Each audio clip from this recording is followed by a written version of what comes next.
that they seem to believe that it presents an existential risk to humanity, but nonetheless throw mountains of cash towards making it more powerful? How vocal they are about the dangers and drawbacks of their own products that they themselves are making?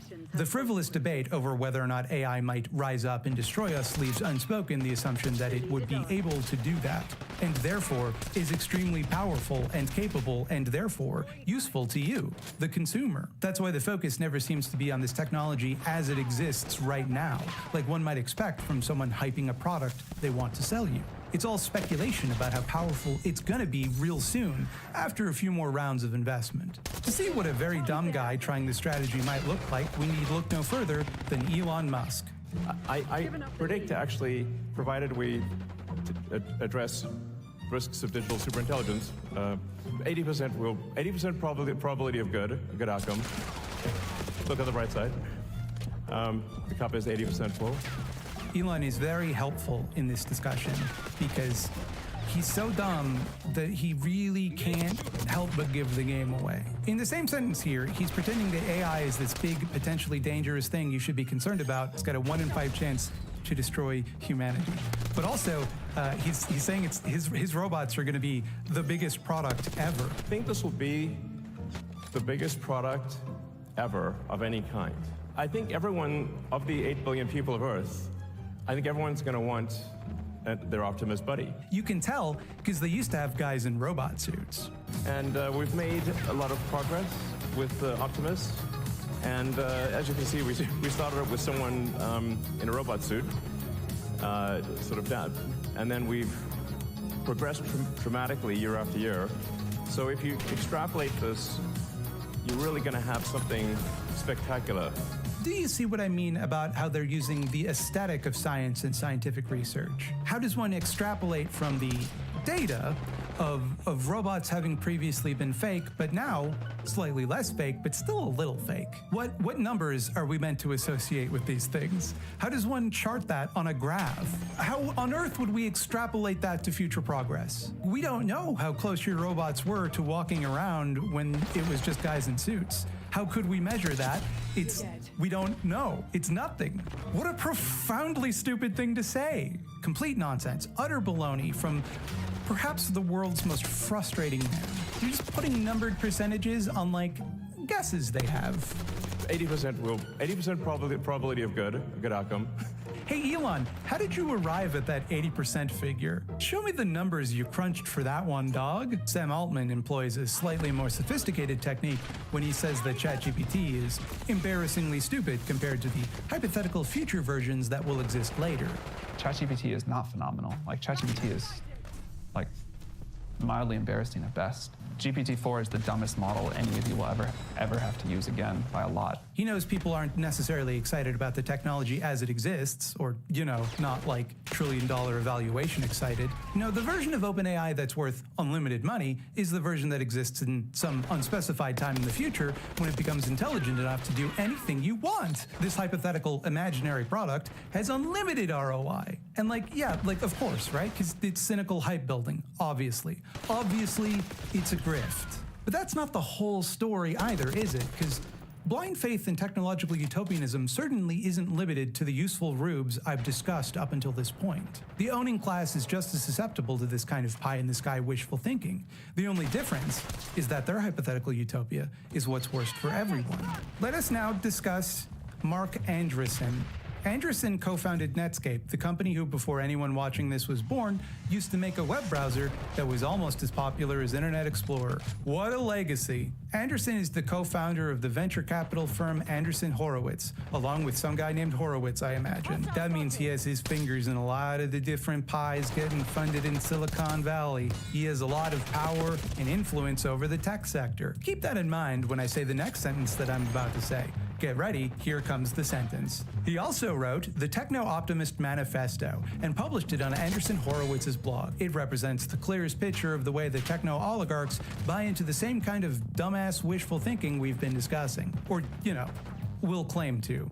for whatever purpose. His manifesto, which I just gotta say, I don't feel like named partners in investment companies should have, really, opens by encouraging us to denounce the lies being fed to us by the enemies of progress and technology. Such lies as the myth of Prometheus, Frankenstein, Oppenheimer, and Terminator. At least one of those things is not a myth or fictional and did exist and did, in fact, invent a very dangerous technology.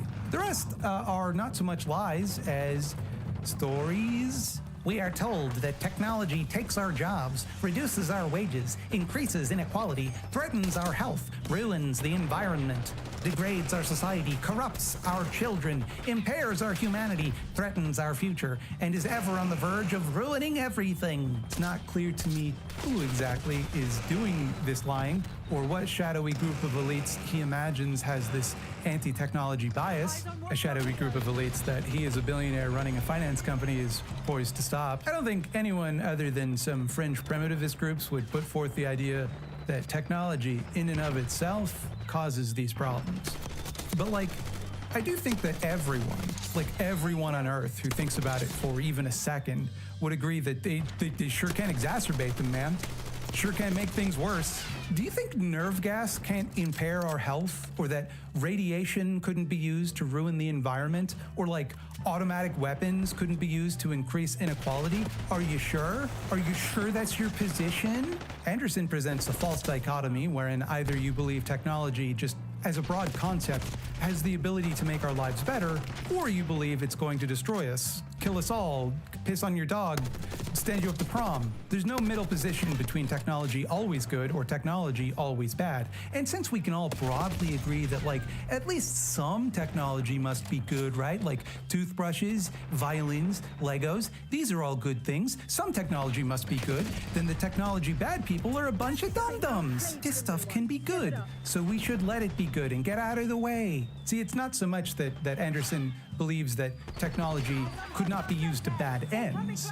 It's just that he's adopted this ludicrous long-termism where one is meant to look exclusively at progress on his terms and ignore whatever suffering leads up to that progress. If a technology could later be used to make everyone's lives better, then we have a moral obligation to pursue it, even if it makes everything worse in the interim. Now, you might be tempted to ask, well, why not just pursue the technology while also doing our best to mitigate the harms that they might cause? That does feel like the common sense position that anyone ever would land on, but he calls this way of thinking dangerous. The most dangerous way of thinking, in fact, that those trying to play it safe are just naysayers, that progress and advancement are worth these risks, or really any risk in the world. We have enemies. Our enemies are not bad people, but rather bad ideas. Our present society has been subjected to a mass demoralization campaign for 6 decades against technology and against life under varying names like existential risk, sustainability, ESG, sustainable development goals, social responsibility, stakeholder capitalism, precautionary principle, trust and safety, tech ethics, risk management, degrowth, the limits of growth. Our enemy is the precautionary principle, which would have prevented virtually all progress since man first harnessed fire. Now, I had not heard this term before, so I did have to look it up, I'll admit that. And I was surprised to learn that the precautionary principle is just, you should take precaution. If something might be dangerous, you should be careful. And I really thought there would have to be more to it, right? I thought it would be more complicated than that, but it isn't. It's just that. So my man is arguing here that it is dangerous to take precaution. Just in general, the idea of taking precautions is dangerous. Literally the opposite. And so like, okay, so isn't avoiding danger itself what precaution is? So by attempting to avoid the precautionary principle, aren't you also kind of following it? What are you talking about? The example These that are he gave of tech fire geniuses, no question. kind of shows why precautions are wise, even for very useful things. Fire has a lot of uses. Smelting ore, cooking hamburger, weed. But you'd want to be careful like with how you use fire. You'd want to take precaution with it, because if you didn't, you would die from the fire of it. Fire hurts you. Fire bad.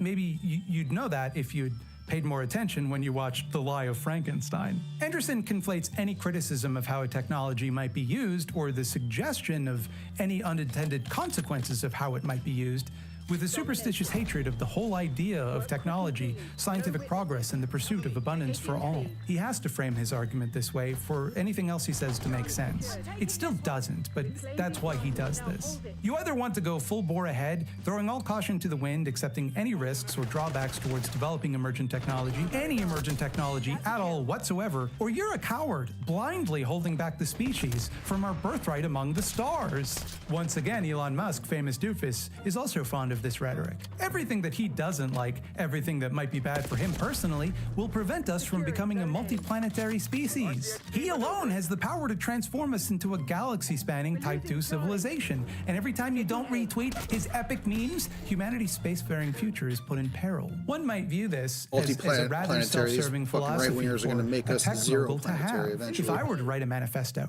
stating that the most important thing in the world was for people to donate big gobs of money on patreon.com/thoughtslime to YouTube video essayists, you would have reason to be suspicious of my motives. Anderson claims that his manifesto is materially philosophical, whatever the fuck that means. It's not political, and it is neither left-wing nor right-wing. It is, of course, very right-wing. It's littered with the type of bonkers conservative economic views one might expect from a billionaire without the self-awareness to hide them. He positions the growth of technology as intrinsically tied to and dependent on the free market. He quotes Friedrich Hayek, noted conservative lunatic, many times throughout, and in the suggested authors section, he gets the trifecta of listing Milton Friedman, Friedrich Hayek, and Ludwig von Mises, the patron saints of libertarian crankery. Also, this is fun, John Galt.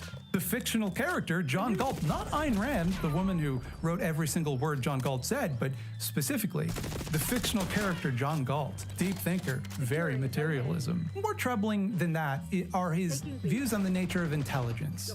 And I want to be careful now, because I don't want to get sued. So I want to be clear that at no point does Anderson suggest or imply support for any sort of program of eugenics. He does not express support for outright racism in this document. He does not say those things out loud. Cannot be clear enough about that. That being said, there is a sort of eugenic-y vibe. There's a lot of stuff that a eugenics guy would read and say, yes, jolly good old bean. Like, for example, when he says, "We believe that advancing technology is one of the most virtuous things that we can do. We believe in deliberately and systematically transforming ourselves into the kind of people who can advance technology." Oh dear, that could mean a lot of things, right? You could mean like more STEM education, maybe. Better tech infrastructure. Does leave the door open a little bit for the interpretation that you're talking about eugenics. That eugenics seem to be very much on the table in this sentence, and I might take great pains to avoid that impression if I were you. There's also when he says, "We believe in nature, but we also believe in overcoming nature. We are not primitives, cowering in fear of the lightning bolt. We are the apex predator. The lightning bolt works for us." And man, I don't think lightning works for us, actually. Lightning is a thing that happens sometimes and causes a lot of problems for us, actually. Power outages and fires and death and stuff. It's kind of an example of how we haven't overcome nature and can't. We rather exist within nature, as indeed all things must. But if you're still not convinced, if it seems like I'm being uncharitable, he also says, "We believe intelligence is the ultimate engine of progress. Intelligence makes everything better. Smart people and smart societies outperform less smart ones on virtually every metric we can measure." Is that so? Hey, quick question for you. Quick follow-up on that one. Which ones are the less smart societies, dog? How does one measure the intelligence of a society? Based on what rubric do we measure it? And who gets to decide what that rubric is? And what society do you think they come from? Now, of course, when Anderson talks about intelligence, he is also talking about AI. The idea he seems to be putting forward is that, like, and I'm not trying to sound reductive, but that smart people make the world better by inventing stuff, and so the more smarts we can pump out of computer, the more cool stuff computer can invent, and thus the better off we all become. And it's beautiful in its childish simplicity, isn't it? Like, smartness is a resource that we should be extracting from computer, that it can be applied to create new things, better things, to move up the tech tree. Societies progress in this linear fashion away from dumb and toward smart. This presents intelligence like a video game or D&D might do. It is a discrete statistic which directly affects the results of anything you attempt to do.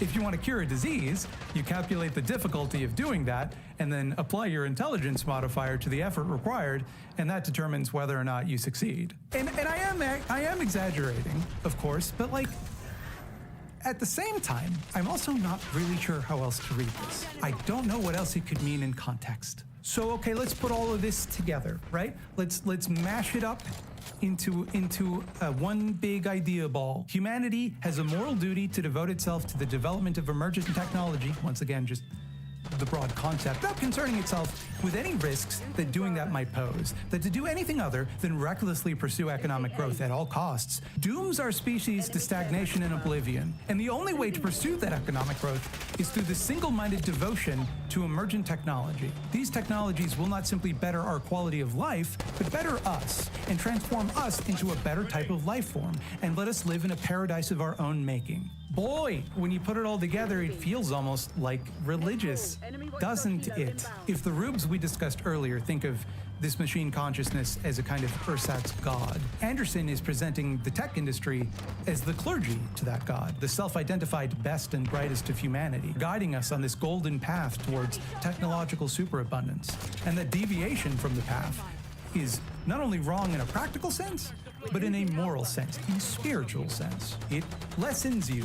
It makes you small. It means that you're not the type of person, the type of society that can produce advanced technology. This manifesto, on its surface about science and rationality, is described in this flowery, poetic language, talking about high adventure and destiny, and no joke, how fuckable trains are.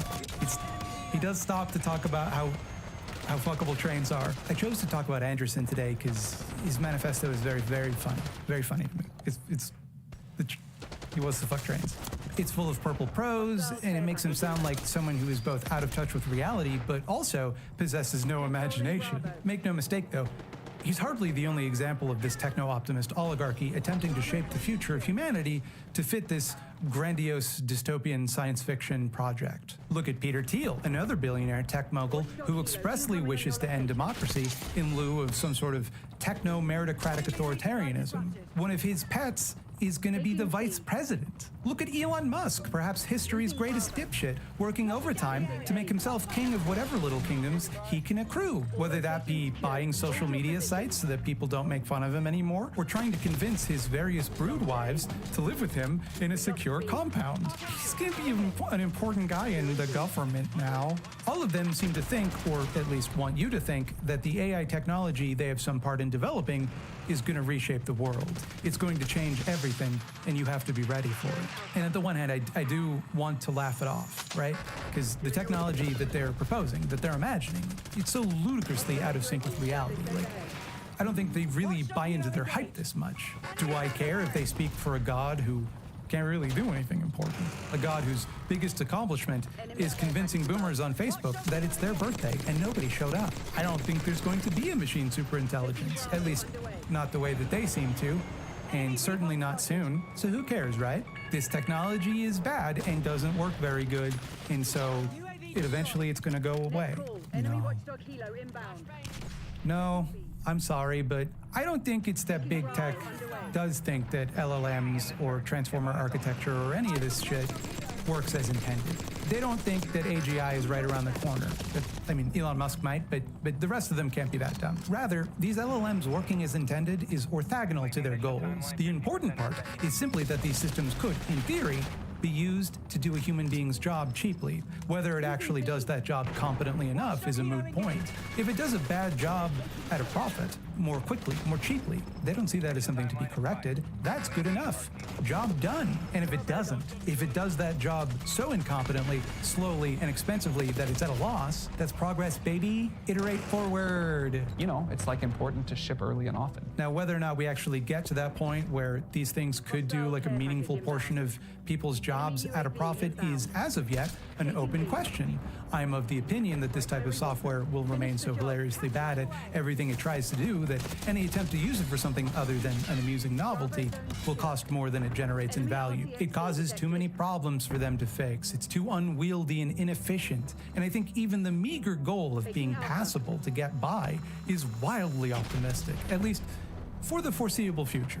But I don't think that they think that. The money ghouls, I mean, they see the limited capabilities of this technology and it makes their money dicks hard. Not because they think it will outperform us, but because it might do a much worse job, very cheaply and quickly. And hey, even if it doesn't turn a profit, the threat of it could be used to depress the bargaining position of labor, so that's value for them. You may scoff, right? Because like all of this stuff the AI does is garbage. But they don't care. They don't care if it's doing a good job. They never care. We've seen this happen so many times before. Just think about call center employees being replaced with elaborate phone trees designed to waste a caller's time until they decide it's not even worth pursuing whatever service they wanted in the first place. Sure, it makes everything worse. It makes everyone upset and they don't like you or your company, and you might not even make any money off of them now, but they all fucking do it anyway because it's cheaper. Go ahead and call your credit card company. I bet it'll take at least 30 minutes before you can talk to a human being. Think about the countless dumb fucks who argued we couldn't raise the minimum wage because cashiers would be replaced with self-checkouts, and then we didn't really raise the minimum wage, and they tried to do it anyway, and then when they did, they lost so much money from shoplifters that they had to backtrack. Yet another reason that shoplifting is based. That's the future of the service economy, baby. That's the potential of LLMs. Time-wasting, incompetent, infuriating, and ubiquitous. Like the pop-up ad, like surge pricing, like microtransactions, yet another way to use technology that nobody likes but everyone is stuck with. And what's worse is that like a lot of the ways that LLMs in particular are incompetent are quite attractive to the money ghouls. Sticking to a script forever and never ever deviating from it, no matter how little sense that makes, that's what they wanted actually. Endless, indefatigable positivity? Why can't humans be like this, they would say. All your talking points baked right into their like fucking nervous system? Cool, man. No, they don't want independent thought. The fact that these things are all lying machines that constantly make mistakes means that all they have to do is issue a disclaimer that you're talking to a lying machine and you can't trust anything that the machine that lies to you says, and they're completely free from any liability or responsibility to honor anything it says. What a good use of your time and money. The reason there's not going to be a machine superintelligence is because there's no incentive for the money ghouls to create one. That's not what they want this technology for. There may come a day when the backlash is too intense or the machines are too obviously incompetent and the money ghouls move in the other direction, but there will be an interstitial period where they try it. Of course they will. Like, don't kid yourself. We're doing that right now. That's what now is. Hi, welcome to Taco Bell. What can I get started for you today? Can I get 18,000 water cups, please? Okay. What can I get for you? Once again, we need look no further than Elon Musk. In this video promoting a product he intends to sell, he can't help but get visibly horny about the prospect of having robots perform all minimum wage labor. The cost of products and services will decline dramatically, and basically anyone will be able to have any products and services they want. Good business sense, man, good thinking. That's the only expense in manufacturing. It's the minimum wage employees. And I'm sure there's no way that making your products free to produce without limits could backfire on you. Sure, man, good stuff. Like, we all know it's a grift. We're tired of telling everybody it's a grift, but I think sometimes we do lose track of who is being grifted, because it's not me, and it's not you, and it's not the AI believers. They're a marketing campaign. The true marks are the greedy, stupid money ghouls who will spend any amount of dosh, no matter how excessive, at even the remotest potential to render their workforce slightly more powerless. I mean, what do they have to lose? Money? dollars and cents? They have functionally infinite money anyway. Worst case scenario, they dump a bunch of capital on dead-end tech and then are quietly asked to leave that company with a huge golden parachute in the next quarter, and then they go on to do it somewhere else. Best case scenario, they get to hurt poor people, rich people's favorite thing to do. It's a no-brainer for them. The reality of this technology is a lot less exciting than speculation about the future of this technology. Things don't change all at once. They change over time in subtle and difficult to recognize ways, often so incrementally that we don't even notice it.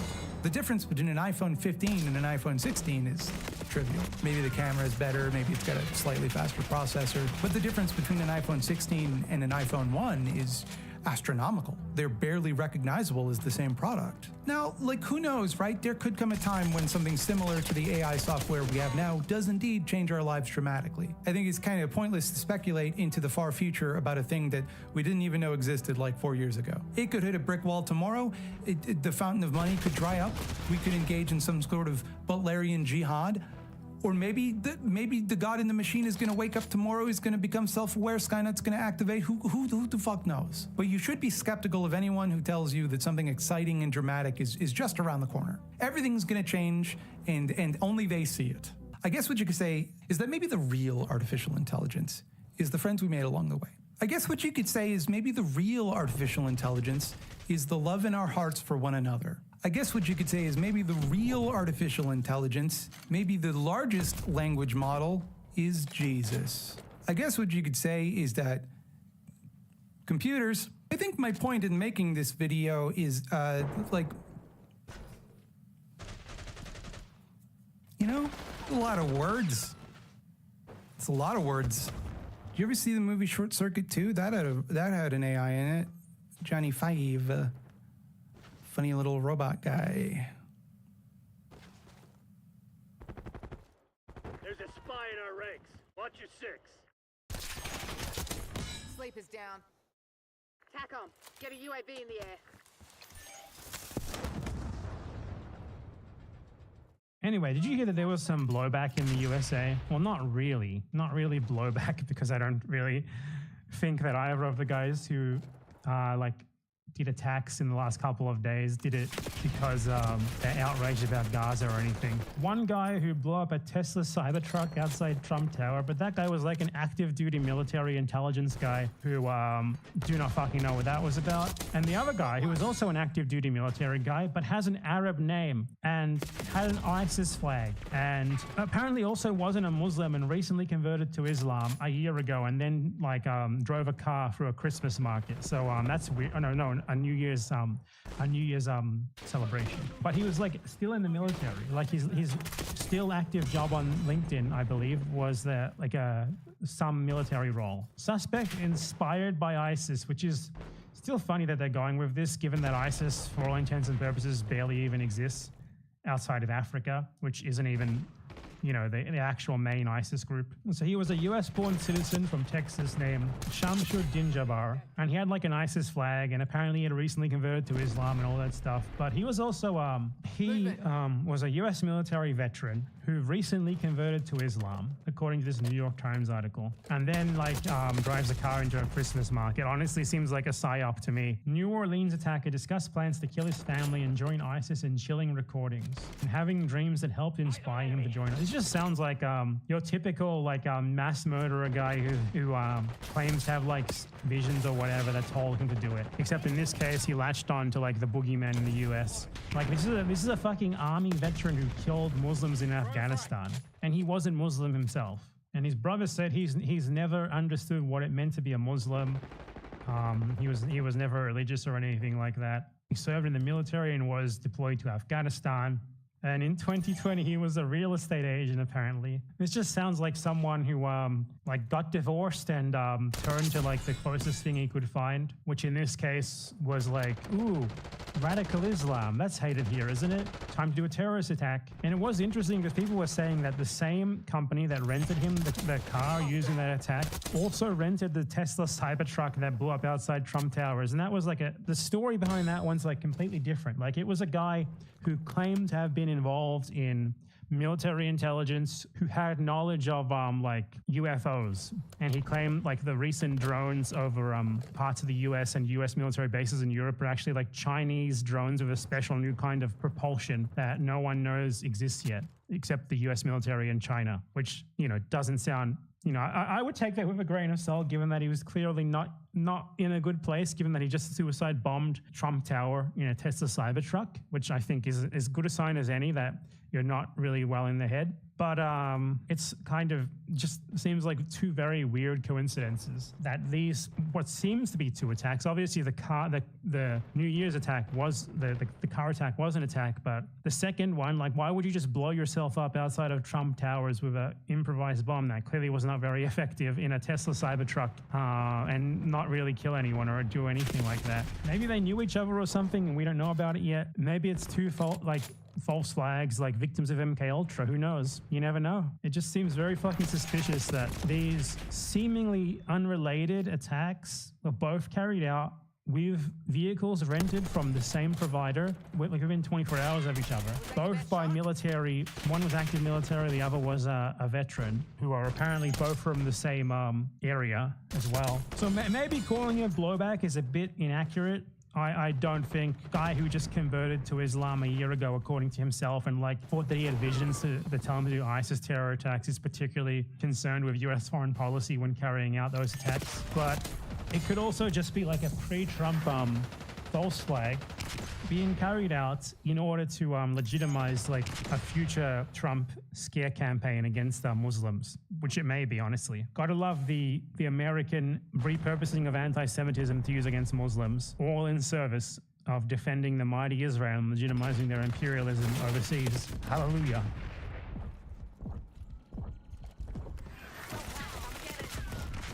Get on their heels. Hit 'em hard. You might have seen the channel. It's like called The Art Project by Corey Jill Shuster, who is a Canadian. I think he's Jewish. I mean, he has to be Jewish. How else did he move to Israel? So he's a Canadian Jewish guy who voluntarily moved to Israel. And now he runs a YouTube channel where he goes around interviewing people. And it's easy to get fooled by him because you might think that he's doing this out of a genuine desire to like see both sides. Like maybe he's not like a Zionist or anything. Maybe he moved to Israel when he was like a naive, idealistic kid. And, he's changed since then. Now he's trying to reveal like how racist and hateful and genocidal Israelis are while giving a voice to Palestinians or anything. But if you actually watch his videos and pay attention to them, you'll see he gets incredibly argumentative with the Palestinians who he interviews, to the point that his translator often has to stop him. He's like a kind of typical, I wouldn't even say liberal Zionist, but like a Zionist who thinks that like the outright genocidal Israelis go a bit too far, and who still is like very much an anti-Palestinianist racist. There was like a video on his channel, which I'm not going to be able to find now. There's no way. There's way too many videos. And I distinctly remember it from years ago. But it was a video where he has this one specific interview with like a Palestinian shopkeeper. I believe it was in Jerusalem, or I think it was Jerusalem. And the Palestinian shopkeeper was a citizen of Israel. And he was like talking to Corey, and it's supposed to like a neutral interview, right? Like he's giving them a voice. But the Palestinian shopkeeper like responds to a question that Corey asked him, and it was like, so like, why do you live here? Like, why don't you live somewhere else? And the shopkeeper's like, well, I'm not allowed to live in Jewish areas. And Corey like replies to him, oh, that's not true. There's no law against that. And he's like, no, it doesn't matter if there's no law against it. Like, no Jew would ever rent me an apartment. No Jew would ever rent me a shop. And Corey continues arguing with this guy, like trying to deny the segregation, trying to deny apartheid. And his translator starts saying like, no, Corey, you know that what he's saying is true. You know that what he's saying is true. And then it cuts. It's going to be impossible to find this video because I don't even remember what the actual topic of that video was. And it was from years ago. But that's like emblematic of the way that his ideology sort of seeps through in his videos very often. And he left a comment on my recent video going over Jewish exceptionalism in that loaner box clip, which I screenshotted here, which makes his opinion very clear. Corey Gil Shuster, Art Project, that's his official channel. What a load of BS. The Turks, Sudanese, Syrians, Chinese, Russians, Congolese, etc. do the same and much worse, and almost no one is speaking out. The Jews do the same thing, as there is an industry of media, protesters, and talking heads in a whipped-up fury. So apparently Corey's main problem with the Gaza genocide is not that it's happening, it's that it's talked about too much. It's that people are talking about it way too much. And apparently others are doing the same thing or much worse, which, no, they're not. No, they're fucking not. Where else is someone massacring like this, proportionally this much civilians, this many children, this many clear non-combatants, women and the elderly? Nowhere. Like Chinese? Dude, how many people have even died in Xinjiang? Like maybe a dozen? Like, where are you getting this from? Then he responded to me after I told him to come on and debate me and just ignored it. Congo, 5.4 million killed. Ethiopia, 600,000 killed. Syria, 600,000 killed. Turkey, thousands of Kurds murdered and water cut off for millions. Guess who Israel supports there? Nagorno-Karabakh, thousands ethnically cleansed. Yet no videos from you on these. I mean, factually incorrect. I've made videos on those, but that's not that it matters. His entire argument is Israel should be allowed to do genocide and it shouldn't be talked about as much because bad things also happen in other places, which those things are not the same as this at all. This is way, way worse, obviously. And I would be glad to talk to him live and explain to him with clear facts and evidence how that is the case. But the thing with Corey is that he's exclusively able to talk to Palestinians on the street who are living under occupation, under constant surveillance, under duress. The only people who he can debate is random people on the street who are totally unprepared, who he holds a position of power over, given that he is an Israeli Jew and they are Palestinians living under occupation, and who are afraid to speak their mind for fear of summary execution at the hands of the Israeli security forces. Because while he does sometimes blur out the faces of the people who he talks to, that's obviously not enough. Obviously, the Israelis are going to be able to track down someone based on their voice, based on their location. Like, they have the most dystopic surveillance network in the entire world. Palestinians are the most surveilled people in the entire world. If the bumblefucks at the NYPD were able to find the healthcare CEO shooter, Israel can find any Palestinian they want, regardless of how much their voice is distorted, regardless of how much you blur their face, especially in the West Bank and in Israel proper. Like, he can exclusively debate people who are oppressed for his benefit. He's a Canadian who voluntarily chose to move to Israel to receive ethnic benefits on nothing but the basis of his ethnicity, Jewish. He chose to move to Israel. And he clearly knows all about what Israel really is. Nonetheless, he stays there, doesn't he? So it's obviously not surprising that he's like this. It's obviously not surprising that he would argue that, like, talking about Israeli genocide is wrong because other people also kill people. Like, even if all of those things were as bad or worse, that's the best you got. You can't even actually deal with the facts on the ground. You can't actually talk about what is actually happening. All that you can do is try to divert attention away from it. Is that all you got? Not to mention it's not actually true, but it's besides the point.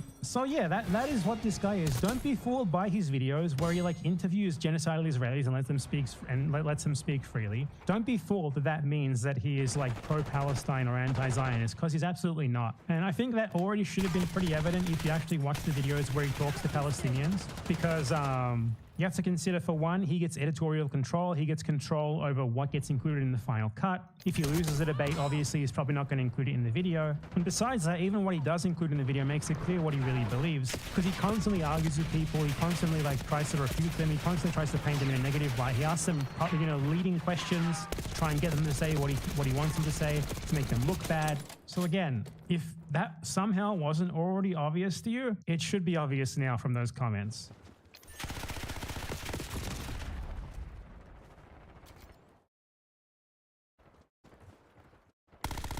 Who supports the existence of Israel, poor genocidal feelings, right?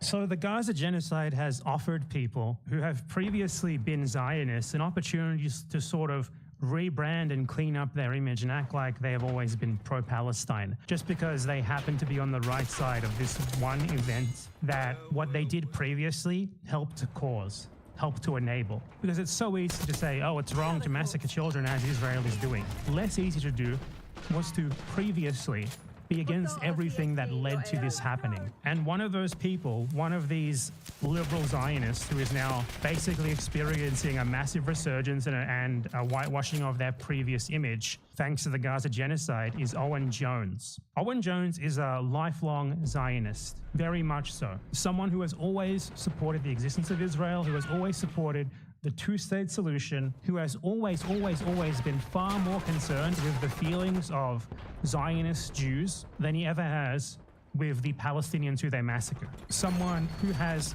made a career of pretending to be pro-Palestine while consorting with the Israel lobby, while being against the most basic facets of the Palestinian solidarity movement like BDS, and while talking far more about the supposed left anti-Semitism problem and coddling the feelings of Zionist Jews who want to kill all Palestinians than he ever has been with the actual suffering that they cause to Palestinians. So here's an example from 2017 where Jones spoke at a Zionist lobby event, even after he was begged not to do so by dozens upon dozens, if not hundreds of people. And Jones then followed this up with a slew of articles where he defended his decision and took pride in it, like this one that you can see on the screen right now, where he outright says that he was very, very glad to have been on the opposite side of the people who were calling him out for speaking at a Zionist lobby event. In it, he makes very clear that he believes in a two-state solution where Israelis get a Jewish ethno-state on stolen Palestinian land, and says that he was standing in solidarity with genocidal Zionists because they feel increasingly alienated by the left. Oh, their poor genocidal feelings, right? And that is what Owen Jones was dedicated to all the way up until the Gaza genocide, proposing liberal Zionist solutions and using liberal Zionist talking points regarding Palestinians, and using that lip service as a cover for his main role, which was to police the speech of actual pro-Palestinian people and defend Zionist Jews, genocidal Zionist Jews, on the basis that their feelings were being hurt whenever they were being called out for being genocidal Zionists, basically either implying or directly accusing those who think that maybe we shouldn't cater to the feelings of genocidal people, of settler colonists, of ethno-nationalists. You know, maybe we don't actually want them on the left just because they're Jewish. Maybe they should be excluded from the left, just like we would of people with the same exact views of any other ethnicity, of being anti-Semitic. He has been this sort of liberal Zionist, anti-Palestinian smear agent for literally 10 years before the Gaza genocide. And only now is he starting to try to clean up his image and wipe this history away. We should not let him do it. So I actually DM'd Owen Jones before making this, and he insisted that he had actually always been for the one-state solution, not a two-state solution. And his evidence of this was a media appearance that he made in 2012, which he sent me a clip of, and I'll play that here. The key point there is what she said, which was that the number of people who've now settled on the West Bank make the two-state solution practically impossible. There are two possible solutions. One is to have a federal solution where you have equal rights for both Arabs and Jews. That seems to many people obviously far-fetched, but they did say that about South Africa back in the day. Otherwise, you have to dismantle the settlements, enforce international law. But what has to happen, because the point is Britain supports, as other Western countries do, they've supported and armed Israel to the teeth. They're not acting as honest brokers. They have to use their pressure to force Israel to give in and give justice to the Palestinian people. Owen, thank you. I'm going to take a couple more points from the audience, then we'll move on. Now, you might have noticed something rather important there, which is that in that clip, he doesn't actually express his personal support for the one-state solution. He's just outlining that there is a one-state solution and a two-state solution. Some people support one of them, some people support the other. He doesn't proclaim his own opinion either way. So his characterization of that clip as evidence of him being a one-state supporter forever is just a lie, as when he did actually talk about his own opinion on this much later, for example, in this article from 2017, he advocated for a two-state solution. It is only with the Gaza genocide that Owen Jones has finally started admitting the obvious that the two-state solution is a bullshit red herring, but only after he spent a decade coddling the feelings of genocidal Zionists by pretending otherwise. In my little discussion with him, he even framed the Palestinian right of return, the return of stolen Palestinian property and land, not as the return of rightful Palestinian property, but rather as mass Jewish expulsion. So, yeah. I would, of course, be glad to have him on my stream so that we could talk about this and he can be held accountable in a much more suitable environment than like a series of response videos or Instagram DMs or whatever. But I somehow seriously doubt that he is going to allow himself to be so directly scrutinized by someone to his left. Pretty much ever. Let us see what Owen Jones actually thinks when he's not simply talking about a really obvious issue like the current Gaza genocide that he helped to cause. So in the article in question, Owen Jones lays out his proposed solution to the Israel-Palestine conflict the best approach, in his view, of how to resolve it. And it's a doozy, okay? So his first proposal is the recognition that the Holocaust is the single biggest crime in human history by virtue of intent and means. What the fuck does that have to do with it? The second solution is to recognize that Jews in Nazi Germany were victims, and apparently to pretend that there was no Zionist collaboration with Nazi Germany at all, to listen to the lived experience of Jewish people when they talk about anti-Semitism, and to commit to building a Palestinian solidarity movement where British Jews are genuinely committed to the end of the occupation and settlements feel welcome. So the first 4 points of Owen Jones's solution to Palestinian genocide, to the ethnic cleansing of Palestine, to the settler colonialism of the Palestinian people, are all centered on Jewish people, are all centered on the ethnic group which Israel is for, and who can get massive benefits, massive material benefits in Israel at the expense of Palestinians solely for their ethnicity. The first 4 points of his solution to the problem are all just based around, like, the oppressors. Like, they're all based around coddling the feelings of, or like treating the ethnic group who is doing ethno-nationalist settler colonialism in Israel as if they're super special and they need to be centered way more than the actual victims of the settler colonization do. This is insane, honestly. Like, in his solution to the Palestinian question, he doesn't actually get to Palestinians until the 5th point. The first 4 points are all about, like, the special feelings of Zionists, basically. Because I know that he says Jews, but what he means is Jewish people who at most are against Netanyahu and who are against, like, the occupation of the West Bank, but who certainly support the existence of the state of Israel as a Jewish ethno-state. And by the way, point number 8 as well is also about Israeli Jews. So in his solution to Palestinian genocide, to the settler colonization of Palestinians, we have 8 points, 5 of which, including the first 4, are entirely centered around, like, the feelings of the people who oppress them, or people who are of the same ethnic group abroad who support that oppression, who support the existence of the state of Israel as a Jewish ethno-state, who at most are against the Netanyahu government and for, like, a 2-state solution, not for the right of return, not for actual justice, not for the dismantling of the Zionist ideology, which has resulted in all of this. It is honestly insane. I've never read anything this disgusting, this disconnected from reality, ever. And for him to have painted himself as pro-Palestinian back then, based on this, is so fucking absurd. But for him to whitewash this all away and never address it, for this just to be out there unaddressed without him repudiating it now, without him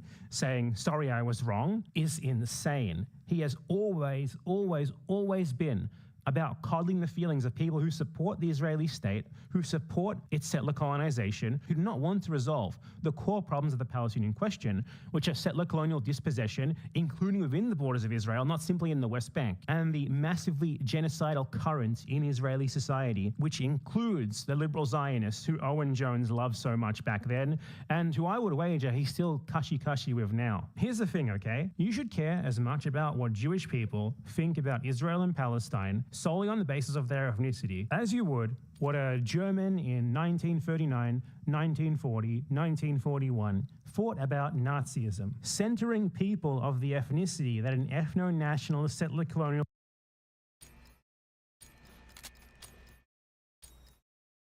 I'm not sure what you mean,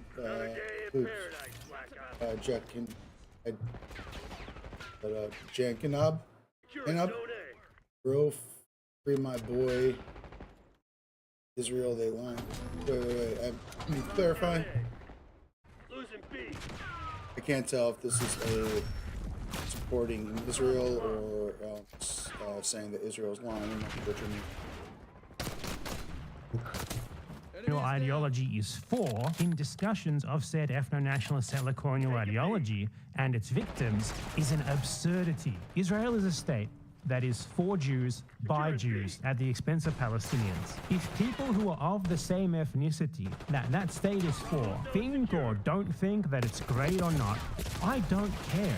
If anything, that is something that is going to make you incredibly beyond biased. And the argument should be that your opinion should be ignored, not coddled, not put on a pedestal as Jones does constantly. To center the feelings of Jewish people in regards to Palestinian genocide, settler colonization, suffering, oppression is absolute insanity. But Jones has done that his entire career. Now let us move on to a further example of Owen Jones's Zionism. This is Owen Jones's 2020 book, which was about the Labour Party in the UK ostensibly, but about 3/4 of it is dedicated to whitewashing his role in the anti-Semitism smear campaign. He just straight up recites Zionist propaganda wholesale. And this is the exact sort of thing that led to the situation of today where children are being mass murdered. So here is him doing the typical whitewashing of the foundation of Israel and framing it as some sort of noble socialist endeavor that merited support at the time and it was only corrupted later on. Let's read. The approach of much of the left towards Israel in its early days was rather different from what it is now.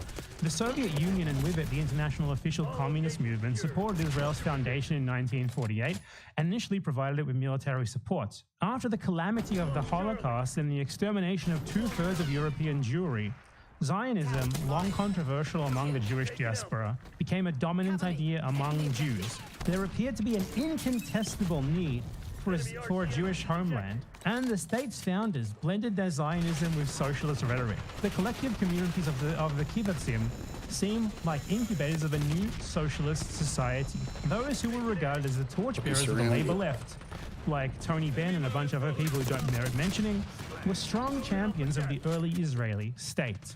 Now, you might notice here that not at any point is there any analysis of what the foundation of Israel actually was, who founded it, what the character of this state was, what they did to get there, merely saying, well, the Soviet Union supported it. Well, these people from the British imperialist Labour Party also supported it. That's it.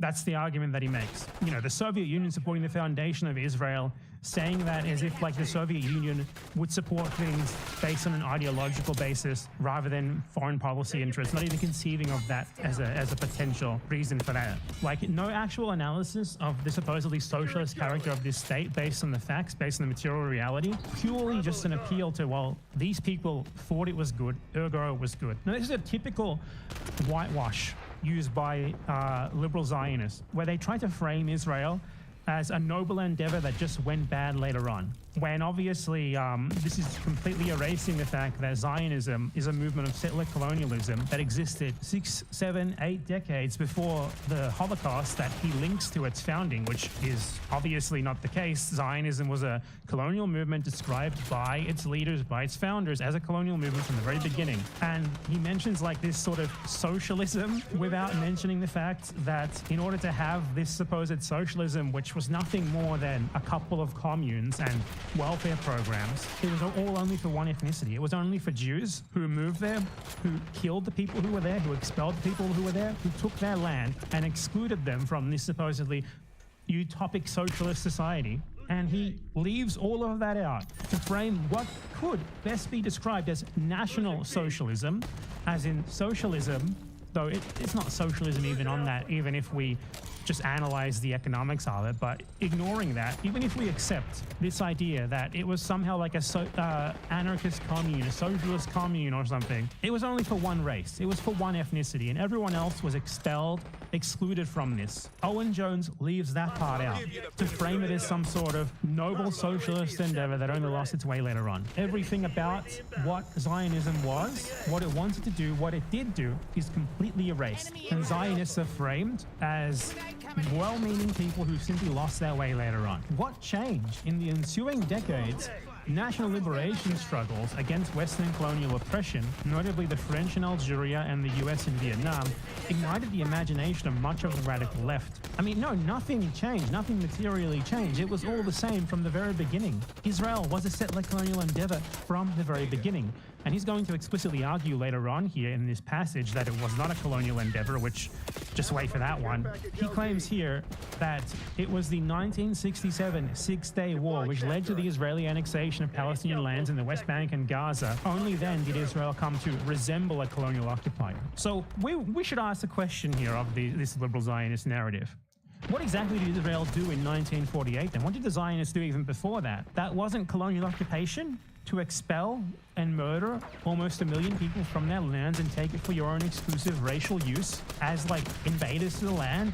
as people who had conspired for more than 50 years beforehand to do explicitly this eventually to the people who were there before you? How is that possible? How do you just leave that out? You need to completely erase the generic settler colonial expulsion and murder of the entire previous population to frame it as he is doing here. Israel was a noble socialist endeavor that only lost its way after 1967. And this is someone who has been given the opportunity to whitewash them, to whitewash their previous beliefs that are still no doubt held beliefs regarding Zionism, regarding Zionist colonialism, merely because he can say the obvious things about Netanyahu and the genocide in Gaza. It is this sort of narrative that enabled this to happen. This sort of whitewashing of Zionism and of Israel that enabled this to happen. To some, the Palestinians came to resemble the Algerians, a subjugated Arab people struggling against a European settler state.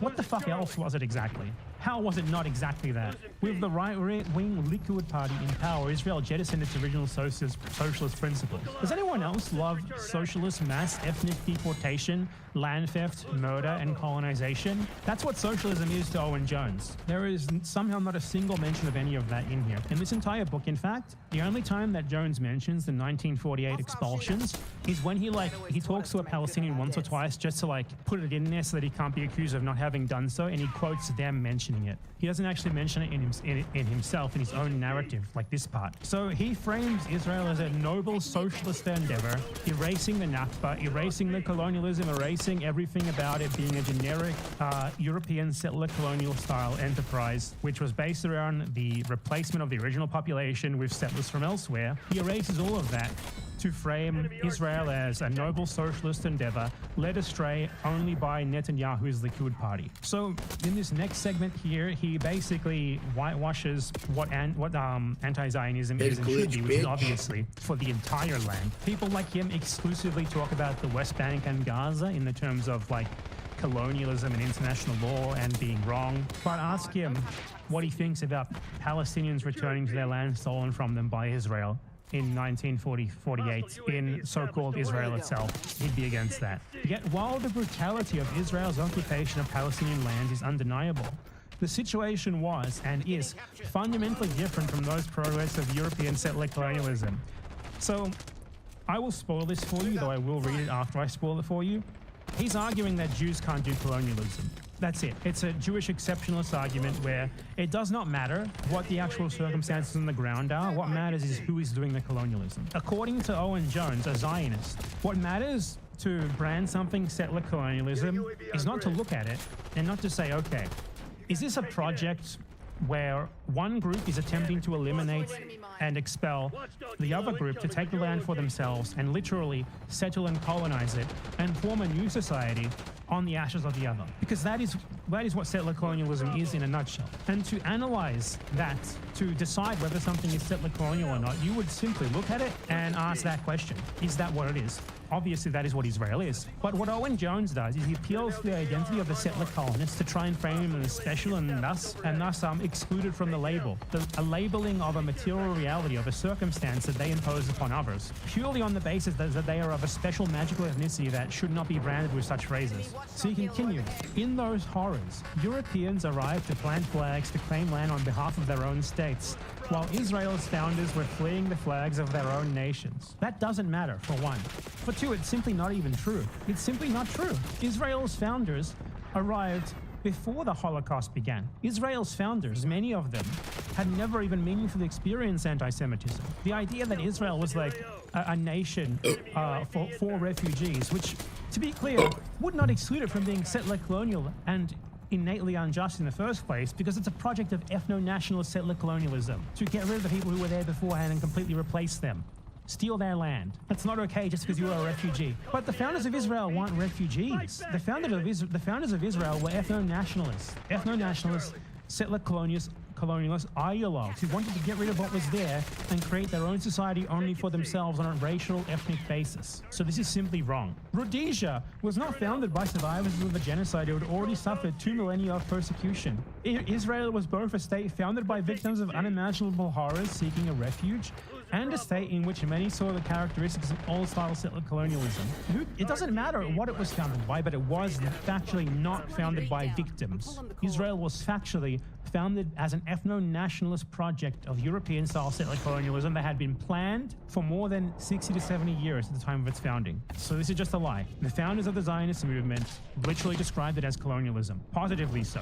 They thought colonialism was cool and awesome and they wanted to get on it for themselves. And then he says here, anyone who doesn't desire security for the Jewish people of Israel is as dangerous as they are wrong-headed. If you do not desire security for people who have built their society on the ruins of one they destroyed, who have built their lives on the destruction of the lives of millions of others, on the continued imprisonment of millions of others, on the periodic terror bombing and massacre of millions of others. You are dangerous and wrong-headed. Owen Jones is a Zionist. How can you possibly write this in 2020 and not be a Zionist? You have to give me a fucking break. He still believes all of this, by the way. He has never announced it. Just because he's like, Netanyahu is bad and Israel is doing genocide does not mean that he still does not believe this. Like Owen Jones is and always has been far more concerned with Zionist feelings than he ever has been about Palestinian suffering. He has always been all about coddling Zionists and scolding anti-Zionists way more than he ever has been pro-Palestinian. And no one could ever write a line like that, which is the people who do settler colonialism are like poor little babies who are at risk of persecution from people who are against them and what they do. It is absurdly insane. Like framing Jewish Israelis as victims in any way, shape, or form, as like people who need security, who are not themselves, literally depriving every single day the most basic necessities of life from others for their own benefit, from the Palestinian people, is insane. Many Jews who are politically hostile both to the occupation of the Palestinian territories and to Israel's depressing right-wing trajectory nonetheless retain a profoundly emotional connection with Israel, a state which is seen as a refuge, however imperfect, if once again the wind shift and the anti-Semites come back for more. So let's dissect this statement. It's nothing more than an appeal to a special ethnicity, than an appeal to like an imagined innate oppression that Palestinians need to suffer for. You will note here that what you described here is a Zionist, politically hostile to the occupation of Palestinian territories. When he says that, he means the West Bank and Gaza. The Jews who he is describing here are people who, if they are Israelis living in Israel, they literally live on Palestinian land, in Palestinian houses. Their cushy lives were created and have been maintained thanks to the destruction of the Palestinian people. And what Owen Jones is concerned with is their feelings. They have a profoundly emotional connection with a racist ethno-state run for one specific ethnicity, Jews, at the expense of another, Palestinians. If you have an emotional connection with that, you are an enemy to be fought against. Your feelings should never be taken into account. You and your feelings should be ignored. You are to be crushed underfoot. You are not an ally, a friend whose feelings need to be considered ever at all. What a fucking joke. Skin curling, honestly. Palestinians need to suffer so that a white guy from Brooklyn can have a refuge if his imagined like American Jewish genocide happens. What an insane statement to make. Sorry, I need to be able to go and live in someone else's house in Israel while millions of people are imprisoned for my benefit 20 kilometers away, just in case this scenario that I made up that is never going to happen happens. What an insane argument. For many Palestinians, the concept of Zionism cannot be separated from their lived experience of occupation and the deprivation of their own right to national self-determination. Different sensitivities apply to discussion in the West. For some elements on the Western left, Zionist became the ultimate cuss word. Zionism was a political ideology, they argued, and one inherently rooted in oppression. How is it not? How is forming a country for one ethnicity at the expense of another not rooted in oppression? Let's find out. Oh, he doesn't actually tell us. But the imprecise usage of Zionism and Zionists in the West is deeply problematic, leaving it eviscerated of meaning. After all, those self-describing and Zionists include everyone from Israeli hard-right extremists who desire the annexation of all Palestinian lands to Israeli peaceniks who support the end of Palestinian occupation. His great rebuttal is to say that the word Zionist encompasses Zionists and also different types of Zionists. Therefore, we can't use that term. Like this whitewashing of Zionism by like the word peacenik, what a disgusting word, by the way. It's like use the Hebrew term instead. What does it mean to be a peacenik? It means denial of the Palestinian right to their own homeland, to their own land, to their own homes. An Israeli peacenik is like a Nazi German who thought that Poland and Ukraine should have been enough for the settler movement, and that going further than that was wrong. That's what an Israeli peacenik is. It's, we have taken enough. What we have is enough. Let's not take the rest. And let's continue to keep them out of our ethno-state on an ethnic basis. Let's keep what we stole from them. That is what a peacenik is. So yeah, those are two different types of Zionists, and I do not care to differentiate between them because both are reprehensible, disgusting Nazis. A soft Nazi is still a Nazi, even if he doesn't want to annex the rest of Eastern Europe like the full-on Nazis like Hitler does. A 2015 survey found that while 59% of British Jews self-identified as Zionists, 90% supported Israel's right to exist as a Jewish state. I don't care what Zionism means to Zionists or not. Since when have we ever required approval from the group that an ethno-state is for to be against that ethno-state? Why is this even being mentioned here? Aside from just to appeal to like a special ethnicity that we need to take into account. Jews are doing the ethno-nationalist settler colonialism, ergo it's special and we need to think about their feelings. I will not think about their feelings, and I will not think about the feelings of any settler colonist ethno-nationalist anywhere. The second that you do that, you are on their side, you are whitewashing what they're doing. Jones legitimately mentions the feelings of like Zionist Jews, whether they feel good or bad or not about being called what they are, which is settler colonists, murderers. He spends more time complaining about that than he does about Palestinians being massacred. He says here, some make direct comparisons between the Israeli state and the Nazis, comparing the predicament of the Palestinians to that of the Jews during the Holocaust. The realities of the Israeli occupation are grim enough on their own terms, without a comparison which is as offensive as it is manifestly untrue. Offensive to who, Owen? Zionists? Mass murdering genociders? Settler colonists, ethno-nationalists? There has been no attempt to physically exterminate the Palestinian people. Holy shit. What is expulsion and massacre if not physical extermination? The idea is to get rid of them from the area. When they are physically removed, that's extermination for all intents and purposes. Do you know what the Nazis planned to do before they eventually decided on the Holocaust? The deportation of all Jews to Madagascar and reservations in Poland. They actually formed some of these reservations. During the war, the Lublin concentration camp was originally the Lublin Reservation. The Zionists did to Palestinians by mass deporting them, particularly to Gaza, what the Nazis had originally planned for Jews. Why can we not compare that? Let's compare Nazism and Zionism. Owen, ethno-nationalist, yes. Specifically National Socialist in that conception. Yes. Settler colonial. Yes. Wanting to eliminate or expel all people who are not considered of their own ethnic group. Yes. Why is it that we cannot compare these two very similar ideologies, Owen? The only reason why you would ever say that is because you were a Zionist who wants to deny the power of that comparison, who wants to deny us, actual anti-Zionists, actual pro-Palestinian people, of using a comparison that every single person in Western societies will immediately understand. He continues. The comparison is meant only to bait Jews with the memory of their most murderous prosecutors. As I just clearly explained, that is not the point of it. But you acting like it is Zionism in its purest form. You attempting to deny people the use of that comparison is Zionism. It's pro-Israel propaganda. The comparison is only meant to bait Jews with the memory of their most murderous persecutors. Once again, the feelings of the Zionists, the Israelis who carry out the genocide, the expulsions, the massacres, the colonialism, who run their ethno-state and want it to continue, are above making actual accurate comparisons based on material reality, based on factual analysis. If Zionist Jews are offended by that comparison, that's what really matters.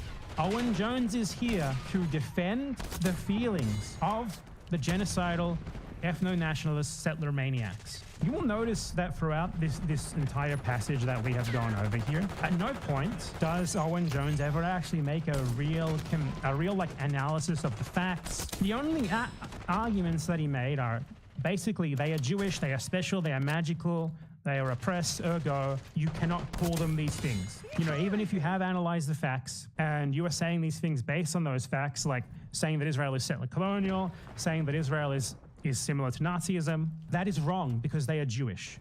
That is wrong because they have a special ethnicity.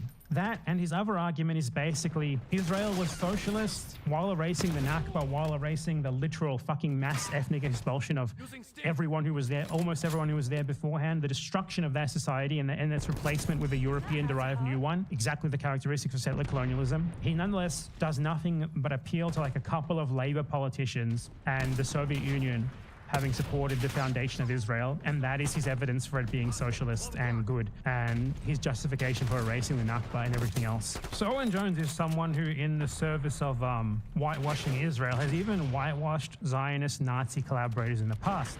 And this is especially funny because he is so against any accurate comparison of Zionism to the Nazis that he will literally whitewash Zionists who collaborated with the Nazis. So this is from 2021, roughly 3 years ago, when there was an article in the Electronic Intifada talking about Rezo Kastner rather. So Rezo Kastner was a Hungarian Jew who, upon learning that Jews were to be massacred, they were to be killed because most of them didn't actually know that, he made a deal with the Nazis to secure safe passage for a select group of Zionists while not telling the other Jews who were there what was going to be done to them. And if he had told them, they might have been able to attempt to escape themselves, to organize an uprising or something like that. But because for Zionists, all they cared about was their ethno-nationalist project, all that Kastner cared about was smuggling the Zionists out. Because his goal was not to save Jews. His goal Call of Duty 1, 2, 3, 4, 5, 6 could be useful to the Israeli ethno-nationalist project. And in response to that article, which is such a damning story, by the way, that Kastner, who was a member of the Israeli government, disgracefully, he sued a journalist who revealed this about him in Israeli court, and the judge ruled that everything the journalist had said was true. So he was found in an Israeli court to have been a Nazi collaborator, factually. How did Owen Jones react to this article based entirely on facts that even an Israeli court had confirmed the facts of? Jones titles his article, "No, Jews did not collaborate in their own genocide," attempting to frame someone who wrote about specifically Zionist collaboration with the Nazis as them saying that like all Jews voluntarily marched to the gas chambers, which is an insane reframing and something that no one would do unless they are like a professional false anti-Semitism allegation smear agent. The article, as is said here, was specifically about the Zionist leadership in Hungary in 1944. Obviously not all Jews, but that's how Owen Jones dishonestly frames it, because his primary concern, again, is to protect the feelings of Zionists. His primary concern has always been policing anti-Israel, anti-Zionist speech, even to the point of historical denialism. As we just went over, his erasure of the Nakba from the narrative of Israel's founding, his erasure of colonialism, of the fact that Israel is an ethno-nationalist society founded on the ruins of another which they destroyed. And here, him erasing the fact that the Zionist movement in Hungary factually collaborated with the Nazis at the expense of all the other Jews who were there, who were not Zionists or who were not a part of the Zionist movement at least. The Israeli judge who ruled against him in the libel case said the Nazis' patronage of Kastner and their agreement to let him save 600 prominent Jews were part of the plan to exterminate the Jews. The thing is, he's like both non-Zionist and Zionist Jews told me that that this idea that Zionists collaborated with the Nazis was problematic. The entire article is literally just about the feelings of, and when he says anti-Zionist Jews, I do not believe him one bit, because Owen Jones himself is obviously not an anti-Zionist. His idea of what an anti-Zionist is like a two-statist who thinks that like the occupation of the West Bank goes too far, but the rest of the Israeli occupation of Palestine is totally fine. So when he says like anti-Zionist Jewish socialist, what he's talking about is just a Zionist, I guarantee you. Because no actual anti-Zionist would have a problem with someone simply noting the facts regarding Zionist collaboration with the Nazis. Jones is literally just obsessed, totally obsessed with coddling the feelings of ethno-nationalist settler colonists. Whitewashing of Zionism as well, claiming that Zionism was once a multi-ethnic, multi-racial movement. There is also another part of this where Owen Jones narrates one of the specific instances of the false anti-Semitism allegations smear campaign against Labour under Corbyn. He says here, In the first phase of Corbyn's leadership, attention focused on incidents which had occurred under his predecessor. In April 2016, it emerged that Naz Shah, the new Labour MP for Bradford West, had, during the Israeli military's August 2014 Operation Protective Edge, that resulted in the deaths of hundreds of Gazan Palestinians, shared a map superimposing Israel on the US, accompanied by the headline Solution for Israel-Palestine Conflict. Relocate Israel into the United States, adding that might save them some pocket money, the US some pocket money. This was dealt with swiftly. Shah resigned as Josh McDonald's parliamentary private secretary, met Jewish community groups, and came to be seen as a model in rehabilitation. Jones presents this as if that is just sort of self-evidently actually anti-Semitic. You notice there's no questioning of that. Jones does not dare say the truth about this, which is that's not fucking anti-Semitic at all. What the fuck are you talking about? Saying, as Israel was literally massacring Gazans in droves for their race, that perhaps if the USA, which is the primary enabler and funder of Israeli genocide, and has been for decades upon decades, saying that if the USA loves Israel so much, how about Israel just goes there and Palestinians can have their land back? How in the fuck is that anti-Semitic? How in the fuck does that warrant meeting Jewish community groups and going through rehabilitation, basically going through like HR bullshit to become palatable enough for Zionists? Regardless of how much Jones would deny they are Zionists, obviously that's Zionist bullshit. Like, there's no questioning of this from him at all. He just accepts that it is anti-Semitic. Full stop. If you are against the existence of a Jewish ethno-state at the expense of the Palestinian people, according to Owen Jones, and specifically in Palestine too, because that's what that is saying basically. If you support Israel so much, why don't you just give Israel a part of your country instead of having it be there in Palestine and exist at the expense of Palestinians? That is a perfectly reasonable anti-Israel statement to make.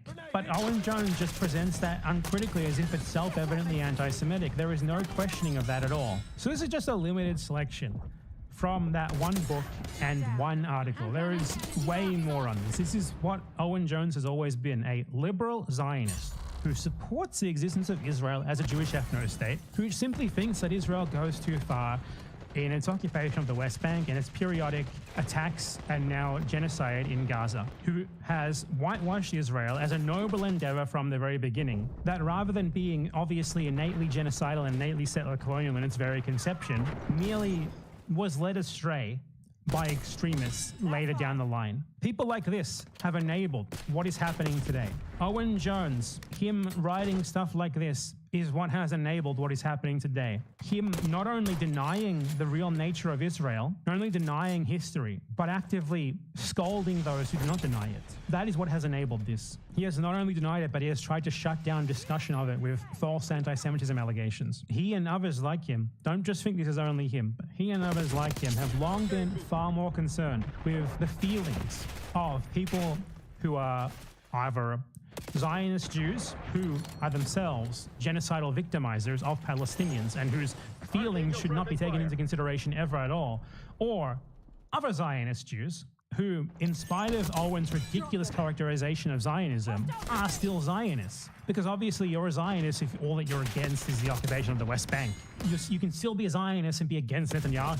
Owen Jones proves that himself. This is someone who has elevated the feelings of those who either live in a state that exists for their ethnic benefit at the expense of an entire other group of people, or who support that state based on nothing more than them sharing ethnicity with those people. He has been putting their feelings over the actual physical destruction, oppression, dispossession, and colonization of Palestinians for as long as he's been active. And just because he's suddenly on the right side now, and in these situations where it's incredibly easy to be on the right side, doesn't mean that he's an ally even one bit. Denouncing the Gaza genocide is simple shit. Denouncing Netanyahu is simple shit.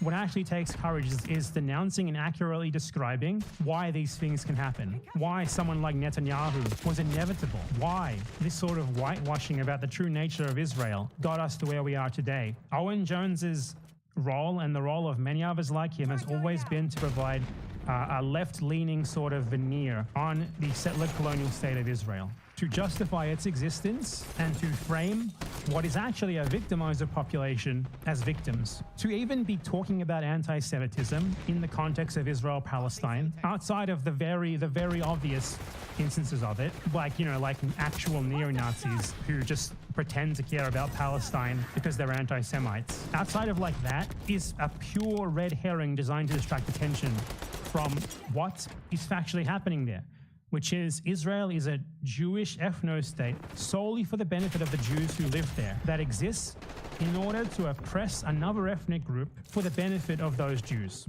That is the reality. And to talk about anti-Semitism at all in that context, to pay any water to some Jewish person's feelings being hurt or whatever, if you denounce Israel a bit too harshly, is ridiculous. It's like worrying about anti-white racism in the context of fucking South Africa under apartheid. It's like worrying about anti-white sentiments in the context of the American fucking Confederacy. It's ludicrous. What you have in Israel is a relation of oppressor and oppressed, not like some tragic scenario where an oppressed group of people are forced into oppressing another group of people against their will.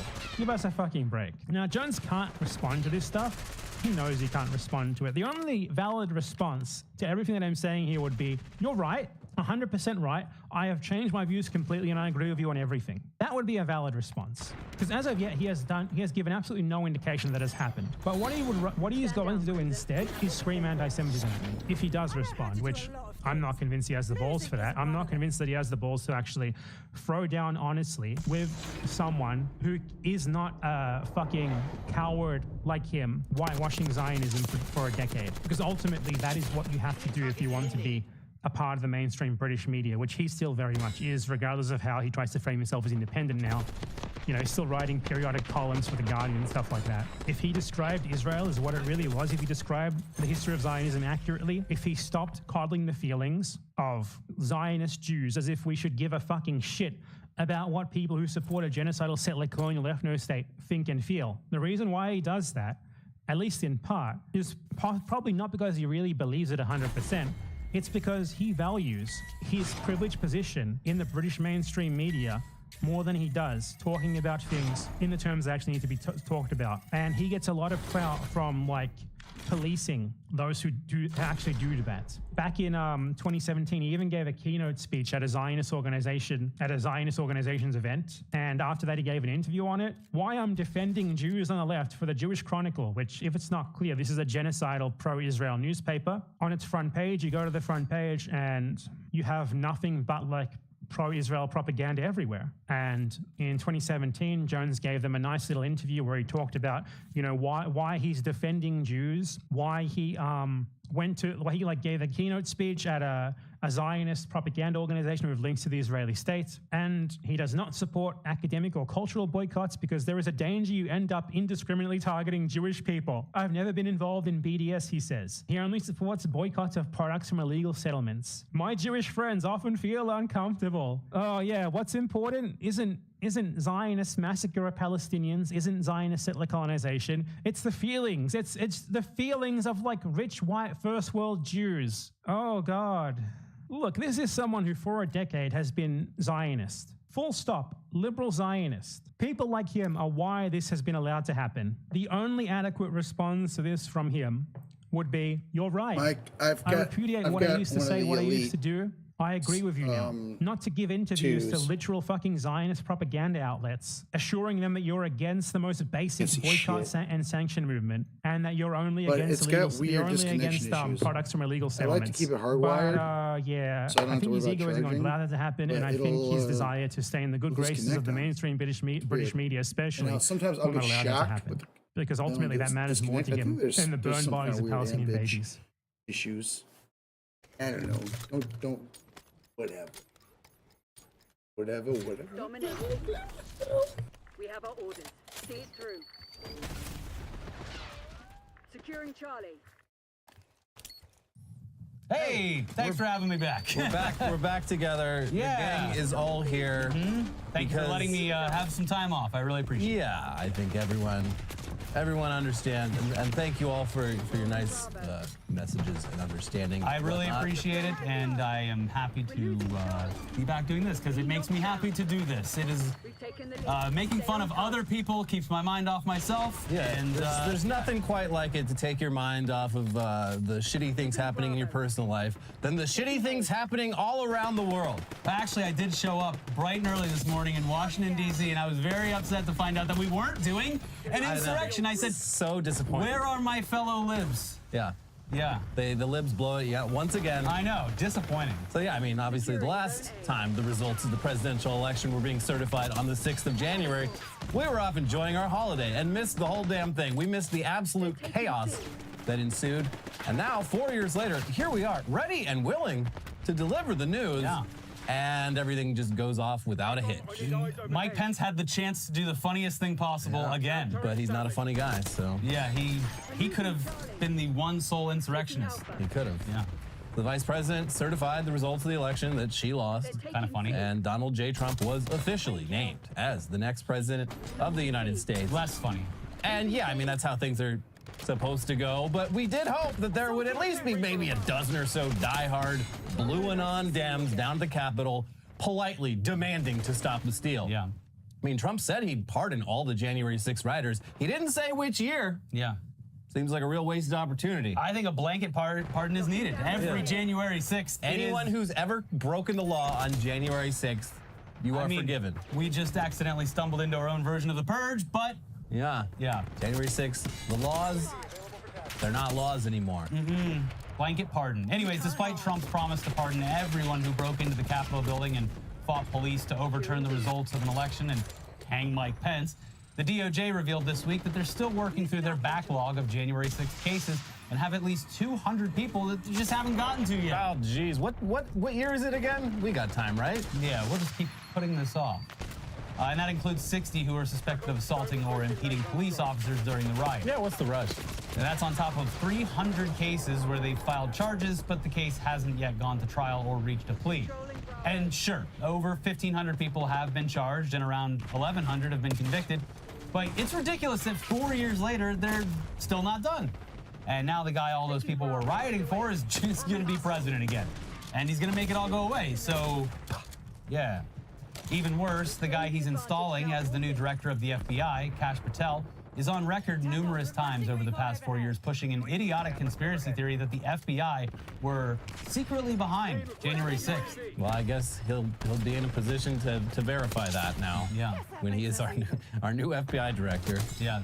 I mean, doesn't seem like he would get confirmed, but fuck it, who cares? Wouldn't be all that surprising if he did too. I'm very excited for the FBI files on X coming soon. Yeah. Yeah. Now, what's particularly weird about looking back on January 6th, 4 years later, is that at the time, it seemed like pretty much everyone, including the vast majority of elected Republicans and most Republican voters, were on the same page that this was really fucking bad. And there wasn't any excuse for it. It was just full stop. No bueno. The one thing I did see this morning, in the brief period I logged on, was lots of compilations of newspaper headlines and video headlines from the days following the insurrection where it seemed pretty bipartisan that this was a bad thing that should have never happened and should never happen again. The night of January 6th, Congress convened to basically dust themselves off and condemn the whole thing. And there was I think only 2 or 3 Republicans who were still just I don't know. Everyone else was clearly pretty rattled by the whole thing. Yeah. They didn't like what just happened. But now we like it. Just like TikTok. We love it. We used to hate it, now we love it. So clearly opinions shifted over time, and a new CBS YouGov poll shines some light on that. 4 years later, the January 6th, 2021 attack on the U.S. Capitol continues to be met with disapproval from a large and bipartisan majority of Americans, although Republicans' disapproval has become more tempered, a trend that first emerged in CBS News polling just months after the attack. The percentage of Republicans who strongly disapprove of the January 6th attack has dropped more than 20 points since January 2021, from 51% then to 30% now, the lowest level since the attack, recent CBS News polling shows. Along with that softening of disapproval comes majority Republican support for Donald Trump to pardon those who forced their way into the Capitol, something most Americans overall would oppose. I mean, this is kind of like Trump's first time around, where all of the people who had previously hidden their more racist inclinations would have felt safe to come out and say that it's just fine to be racist. It's kind of like that now, where they looked around and they said, well, obviously, like this guy, they did it for him. So I guess we can all come around and say that we actually really like this, right? I prefer the idea that people were genuinely upset by the whole thing. But like, you know what? Yeah, when it was happening, I was like, holy fucking shit. Yeah. That's terrible. But you know, I really thought on it and I prayed on it. And I was like, actually, it's not as bad. It's not really bad at all. I kind of liked it.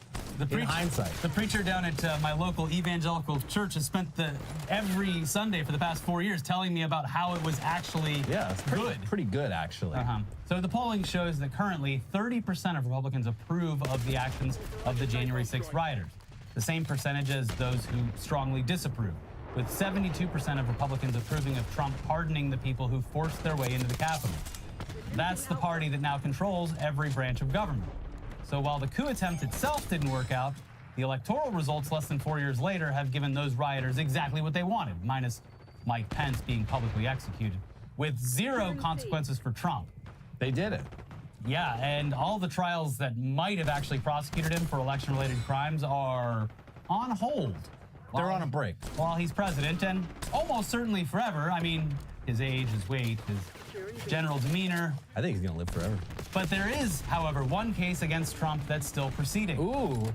So, go grab your lib family members and gather around the TV, because I'd like to see Donald Trump wriggle his way out of this one. Finally, my Republican Tears mug, it was almost all dried out. Here's the New York Times. A New York judge released a decision today that upheld Donald Trump's criminal conviction in his hush money trial. The judge also signaled that he was inclined to spare the president-elect any punishment. Okay. The judge, Juan Merchan, indicated that he favored a so-called unconditional discharge of Trump's sentence, a rare and lenient alternative to jail or probation.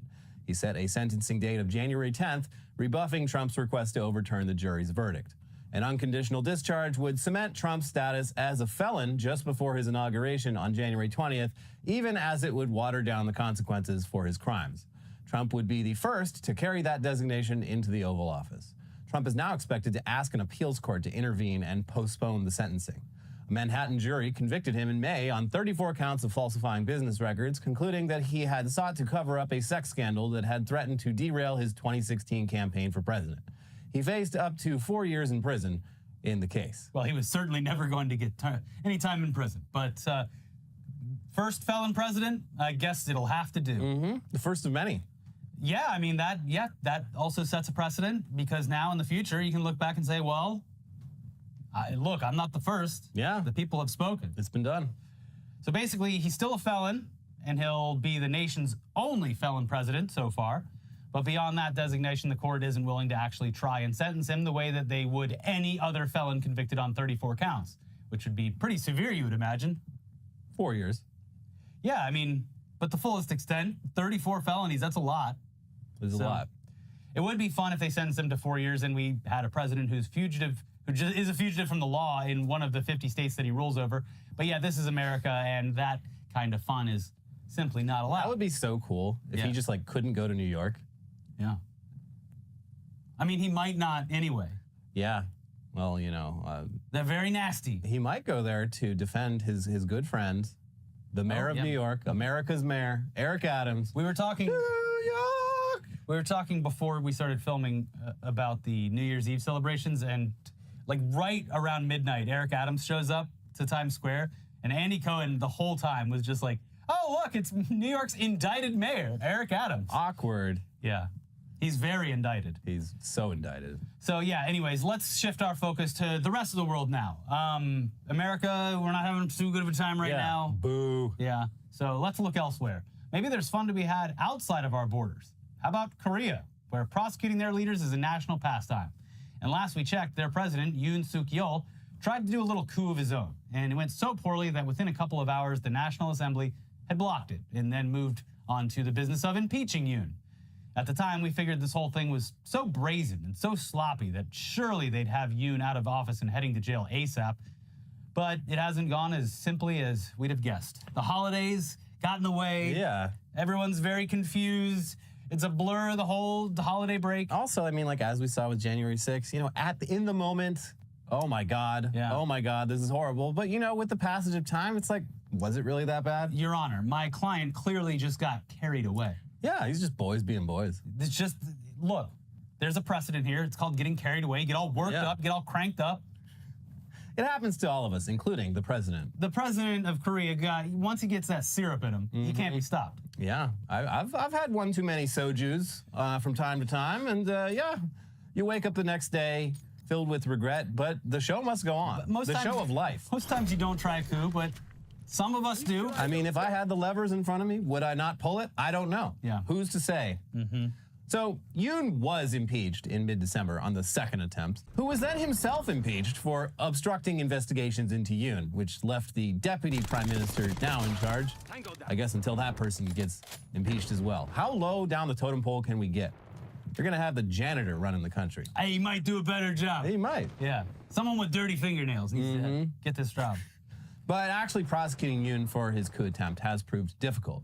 Authorities keep summoning him for questioning, and he keeps just not showing up. Damn it. Thwarted again. So he is holed up at the presidential palace and will not come out.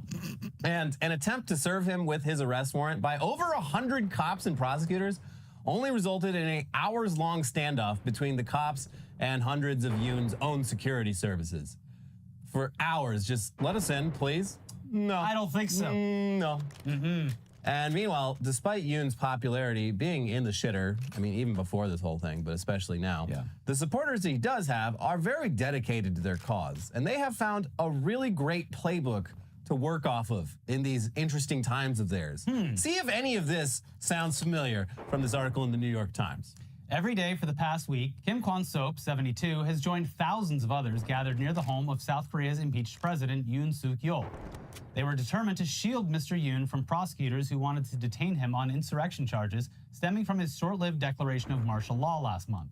To them, it was the opposition who had committed insurrection, abusing its majority power at the assembly to repeatedly block Mr. Yoon's political initiatives. To them, the opposition's parliamentary majority was invalid because the election last April was rigged. And to them, protecting Mr. Yoon was synonymous with protecting South Korea from North Korea followers, who have taken root in every corner of their society, from the judiciary to schools to the news media. South Koreans commonly dismiss such conspiracy theories as little more than online demagoguery spread by right-wing YouTubers with the help of social media algorithms. But amid the country's entrenched political polarization, they have fueled the turmoil over Mr. Yoon's situation, driving zealous believers like Mr. Kim to take to the streets in large numbers, calling for the president's return to office. When I leave home for this rally every day, I tell my wife that this may be the last time she sees me alive, because I am ready to die for my cause, Mr. Kim said. This is not just about protecting President Yoon. It's about saving my country for my descendants. That's crazy. Good thing that would never happen here. Nothing like any of that. People being driven insane. It's a blur, the holiday break. Also, I mean, like as we saw with January 6th, in the moment, oh my God, oh my God, this is horrible. But with the passage of time, it's like, was it really that bad? Your Honor, my client clearly just got carried away. Yeah, he's just boys being boys. It's just, look, there's a precedent here. It's called getting carried away, get all worked up, get all cranked up. It happens to all of us, including the president. The president of Korea, once he gets that syrup in him, he can't be stopped. Yeah, I've had one too many sojus from time to time, and you wake up the next day filled with regret, but the show must go on. The show of life. Most times you don't try a coup, but some of us do. I mean, if I had the levers in front of me, would I not pull it? I don't know. Yeah. Who's to say? So Yoon was impeached in mid-December on the second attempt. Took 2 tries, but they got it. And his powers and duties were suspended and were taken over temporarily by his prime minister, who was then himself impeached for obstructing investigations into Yoon, which left the deputy prime minister now in charge, I guess until that person gets impeached as well. How low down the totem pole can we get? They're going to have the janitor running the country. Hey, he might do a better job. He might. Yeah. Someone with dirty fingernails needs to get this job. But actually prosecuting Yoon for his coup attempt has proved difficult. Authorities keep summoning him for questioning, and he keeps just not showing up. Damn it. Thwarted again. So he is holed up at the presidential palace and will not come out. And an attempt to serve him with his arrest warrant by over 100 cops and prosecutors only resulted in an hours-long standoff between the cops and hundreds of Yoon's own security services. For hours, just let us in, please.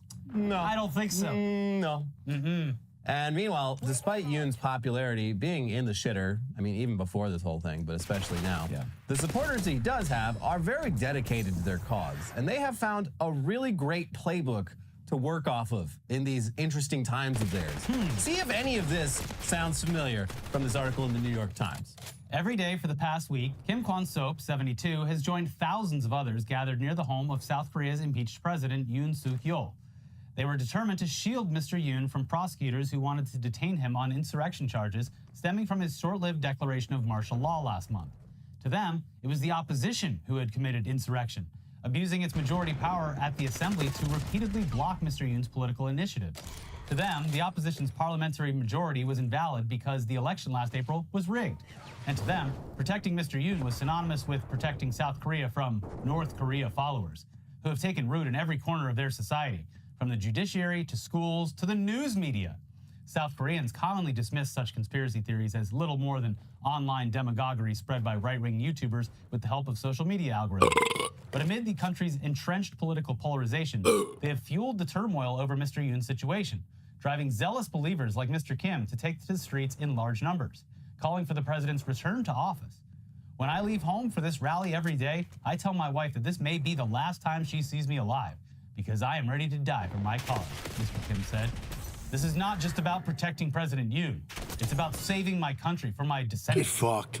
That's crazy. Good thing that would never happen here. Nothing like any of that. People being driven insane by watching too many YouTube videos and vowing to give their lives, if necessary, for their shitty right-wing president. Yeah.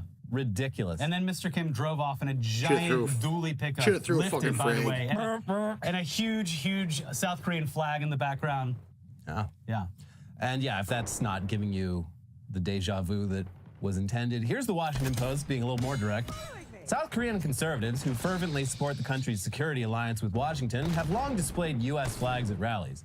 But the recent adoption of Stop the Steal highlighted the increasing similarities between Yoon's political rhetoric and Trump's as the South Korean president defends his short-lived martial law decree that plunged the nation into its worst political crisis in decades.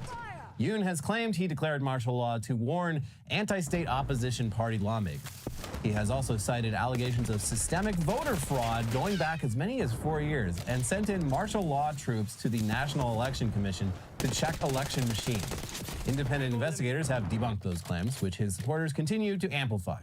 Yoon's legal team has even invoked the U.S. Supreme Court's ruling granting Trump immunity from official acts taken while in office. However, under South Korean law, sitting presidents are immune from arrest except on charges of insurrection or treason. I love, this is like, finally, because we've seen this so many times over the years where stupid Americans go overseas and make a fool out of themselves and say like, but what about the First Amendment? And they're like, we don't fucking have that here. That's your thing. They're like, no, I have First Amendment rights. Yeah. And now over in Korea, they're like, well, the U.S. Supreme Court said the president can do whatever they want. They didn't say which president. They didn't say president of the United States. They just said president. And we got a president here. And can we use that? Can we use the U.S. Supreme Court ruling here in Korea? Look, hey, let's see if it works. Let's see if it works. So they're going to slow drag this. I just feel bad for whoever's president next because they got to find their own house to live in because he's going to still be in. Definitely not. He's going to still be in the nice one. Yeah. But that's cool. Meanwhile, up in Canada, the guy running things just did something no U.S. president other than Nixon has ever done. Justin Trudeau is quitting. Fuck it. I don't blame him. Canada has national elections later this year, but with support for Trudeau's Liberal Party in the gutter, he's calling it after 9 years in power and giving the party some time to come up with a new leader. It doesn't exactly sound like it was 100% his choice, though, with high-profile members of his party openly criticizing him lately. Here's the Wall Street Journal. Trudeau is the latest standard-bearer for progressive politics to suffer from a voter backlash amid economic stagnation in Europe, discontent with aggressive climate policies, and a growing resistance to immigration. With Trump set to return to the White House on January 20th, conservatives and populist right-wing parties have also made unprecedented gains in the European Union, where 3/4 of governments are either led by a right-of-center party or are ruled by a coalition that includes at least one. The Canadian leader would exit as one of the most unpopular political figures in the country, leaving his party in a weakened position and his country facing an uncertain economic future. Voters blame Trudeau for rising costs and housing shortages that were aggravated by looser immigration policies. His approval rating fell to about 20%, and the Liberal Party trails the Conservatives by over 20 percentage points. So, yeah, seems like unless whoever runs the Liberal Party next can drastically shift public opinion very quickly and form a strong alliance with the smaller New Democratic Party, there is going to be a big rightward shift in their next election, motivated by a lot of the same factors that got us a second Trump term down here. Shit's too expensive, and it's easy to blame immigrants for everything. And everyone just wants someone to blame. Yeah. That's apparently all it takes. Yeah. They just want someone to blame. And of course, this news of instability up north, it comes at the perfect time for Trump to try and capitalize off of it by reiterating his absurd wish that Canada allow the U.S. to annex it and make it our stupidly large 51st state. Truly America's hat. You thought Alaska was big? Get ready for Canada. Yeah. Gigantic. Mostly empty, though. They're going to call very it big. North Texas, I guarantee you. So Trump wrote on Truth Social, "Many people in Canada love being the 51st state.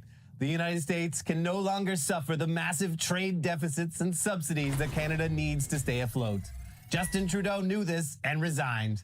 If Canada merged with the U.S., there would be no tariffs, taxes would go way down, and they would be totally secure from the threat of Russian and Chinese ships that are constantly surrounding them. Together, what a great nation it would be." Their taxes would temporarily go down because all of their health care would immediately get just evaporated. Yeah, that is like, hey, we saved you a couple grand here on your taxes.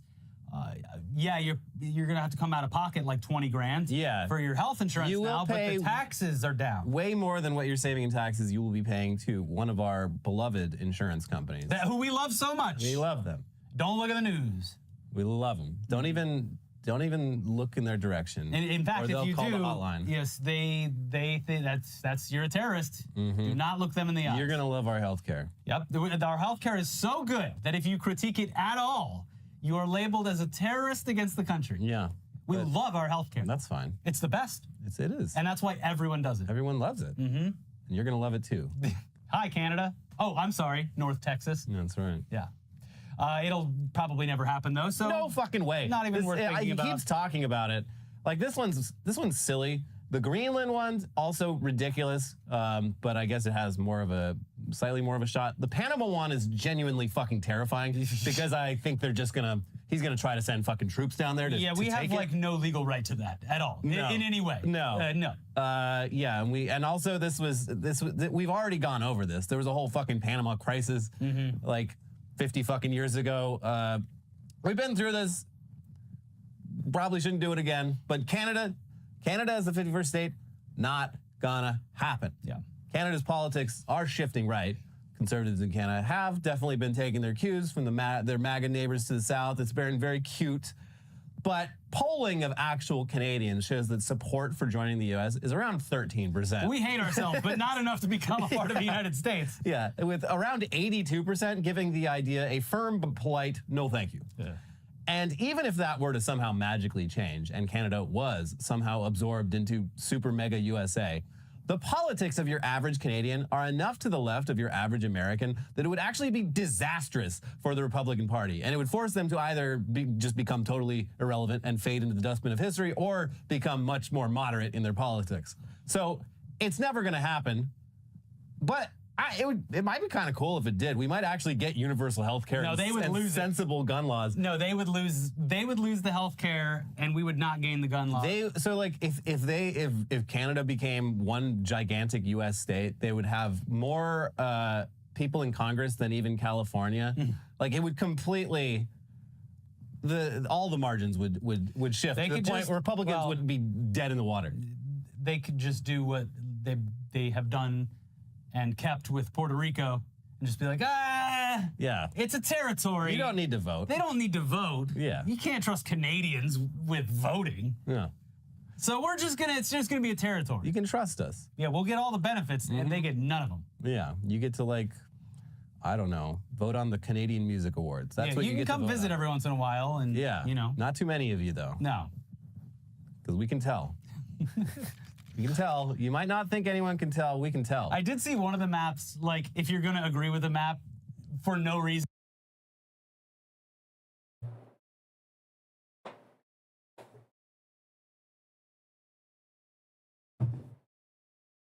Hello. Can you hear me? Very good. Hey. Good. Hey, how are you? Coming through loud and clear. Pretty good. How are you doing? Oh, dude. Could not be. I'm streaming. Is that okay? No one's watching. Yeah. Someone. Yeah. Yep. I'm pretty sure at this point that Matt C. Hear my cat? Yeah. All right. I'll give you treats if you shut it up. But we're running low, cat. If you keep begging after we're out, then you're SOL.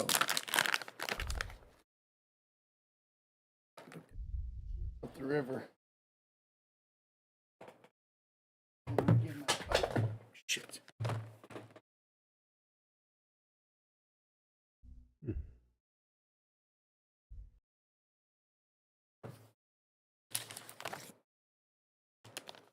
Hello? I'm sorry. Yeah, sorry. I floor fell. My headphones pulled out. It was a whole fiasco. And my cats, both my cats, begging for treats. I'm trying to give them treats. I'm trying to talk. Ugh, nothing but trouble, man. But I'm sorry. What? You were saying something about the one guy who was looking at the streaming, Matt C. Oh, Matt C. Thank you. Were you gonna say? Thank you. Yeah. Were you gonna say that he's AI? I'm almost certain he's AI. Are you serious? Almost certain. Yeah. Because how come you think that? Because they'll say like they won't interact with me at all. Like I'll like see them comment and be like, I'll be like, hey, yo, and I'll try to like, but the comments they say seem to be kind of like a weird amalgamation of like of what's going on and stuff that's just like people wouldn't say. Like I mean, I think the other day, like when I would think I was already convinced at this point, but then like I was streaming and Straight Fire or something like that, and I was kind of like, okay, that's weird. What? And then they said something about, because I think I was watching something that mentioned conspiracy theories, and then like they made a comment about the conspiracy theories around Black Ops 6 are crazy. And I was like, what do you mean? What conspiracy theories? But they never directly respond to anything I say. It's just a little weird, and at this point. And the only other messages I ever get, I got one before. I'm not sure this person's still watching or not. But I have in the title, Free Palestine, and I get a lot of psycho Israel supporters who are sometimes shit, and I'll ask them to elaborate, but so that's about it. That's the extent of my my stream traffic. It seems to be AI and pro genociders, so that's fun. You know, great. Yeah. Well, I mean, on like BlueSky, you know, you and I think both get like followers that are just some bullshit account with somebody who, you know, looks like they're you know, some dialed up whatever, and they're don't have any posts, and it's like, what is this? No one's following them. It's very obvious. Absolutely. Threads is worse. Obviously. Like I won't even go to Threads anymore. Like that's pretty much all it is. Just like it's nothing but bots, and like this is just gonna destroy the internet. We're entering weird, fucked up, dark times, and I'm not ready for it, man.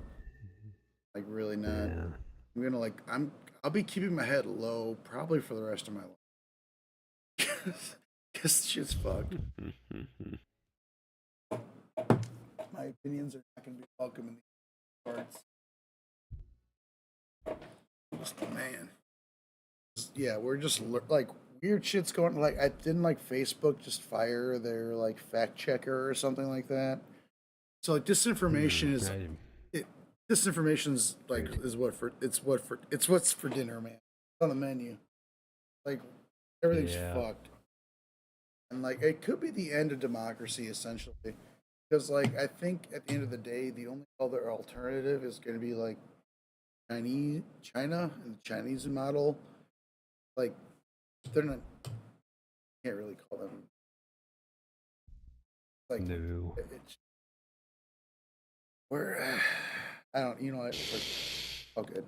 Everything's awesome. They didn't just swear in Trump as president. He's officially president. Dude, I know. I caught a little bit of the news today, and it was like already too much. It was just way too much already. Right off the bat, crazy. It's just, I mean, I think the thing that radicalizes me the most, that makes me go most insane, is seeing Democrats smiling while they just hand over the shit. Like the first time I experienced it, like when I remember when Kerry lost, I was really backing Kerry because I was against the war in Iraq, and and then like I just remember like when he lost and like the concession was like, "It's okay, don't worry about it, we're good," and like I was like crying and shit. I mean, and it's like it's kind of like it's not healthy, you know, but it's kind of like this idea of like you actually like have feelings like connected to what's happening, you know, like fears and like worries and you know, and it's like so when we put our faith in the Democrats and then when they lose, just kind of like, don't worry about it, it's all good, here you go. It's kind of like fuck off. It's like it's nothing could be more radicalizing to me than that. It's like make you want to like just I don't even know why at this point. It's like everything's just so. Sorry. Yeah, I was seeing something about a bunch of the, I guess, like the Washington Post is having a mass exodus of talent right now. Like journalists are just leaving in mass, and I didn't read into it too deeply. I just saw it like 10 minutes ago, but I'm like, oh, that's. Was it because of what the Bezos blocking of the endorsement, or? I can't say. All I know is that people are leaving. You know, it's probably something to do with AI. Yeah, well.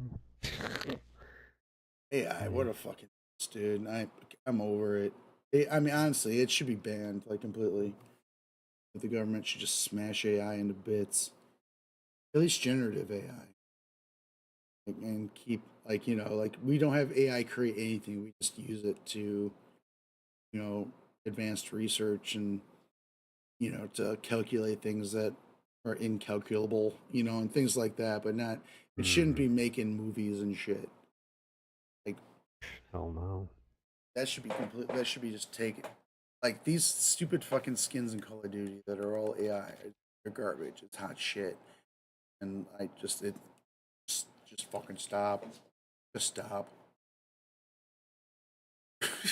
Dude, I'm sorry. I'm on a fucking rampage. You want to jump into a match? Yeah, let's do it.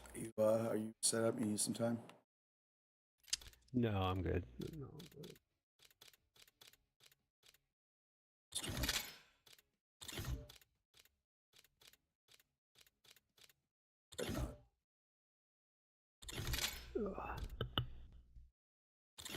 Okay. How close am I to sniper here? I just finished gold on snipers. Cool. Just working on the diamond. I'm at 8 out of 10. 3 kills without dying. On my AMR mod 4, my favorite sniper in the game. Highly recommend it if you have not tried it yet. If the second you get a chance to put your finger on a trigger, and what are those things? It's a freaking blast. What is it again? The AMR. I mean, it's whatever. You can ask me anytime. AMR. AMR mod 4. I think there's only 3. Yeah, no, there's 4 snipers that are available to unlock.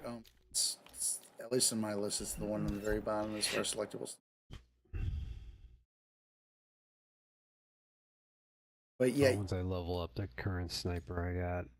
But it's like a one-shot kill to the fucking asshole. Check it out.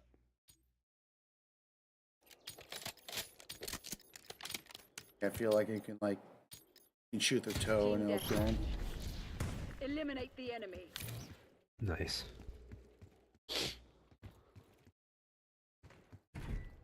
Kind of random, but I'm reading this book by you ever heard of the author T. Ferguson Boyle? No. He's not a real well-known name, but he's definitely he's been around for a long time. He's a well-regarded American author. He lives in California. Kind of a ex-hippie kind of guy, but he's really good writer. Wrote a ton of fucking books. What is it? What's he most known for? Well, I mostly stuck to his short story collections, but he's written a lot of books. I'm trying to remember the name of the one. Did you ever see a movie that was about the Kellogg family and like the masturbation and how they developed a cereal? Yeah, The Road to Wellville.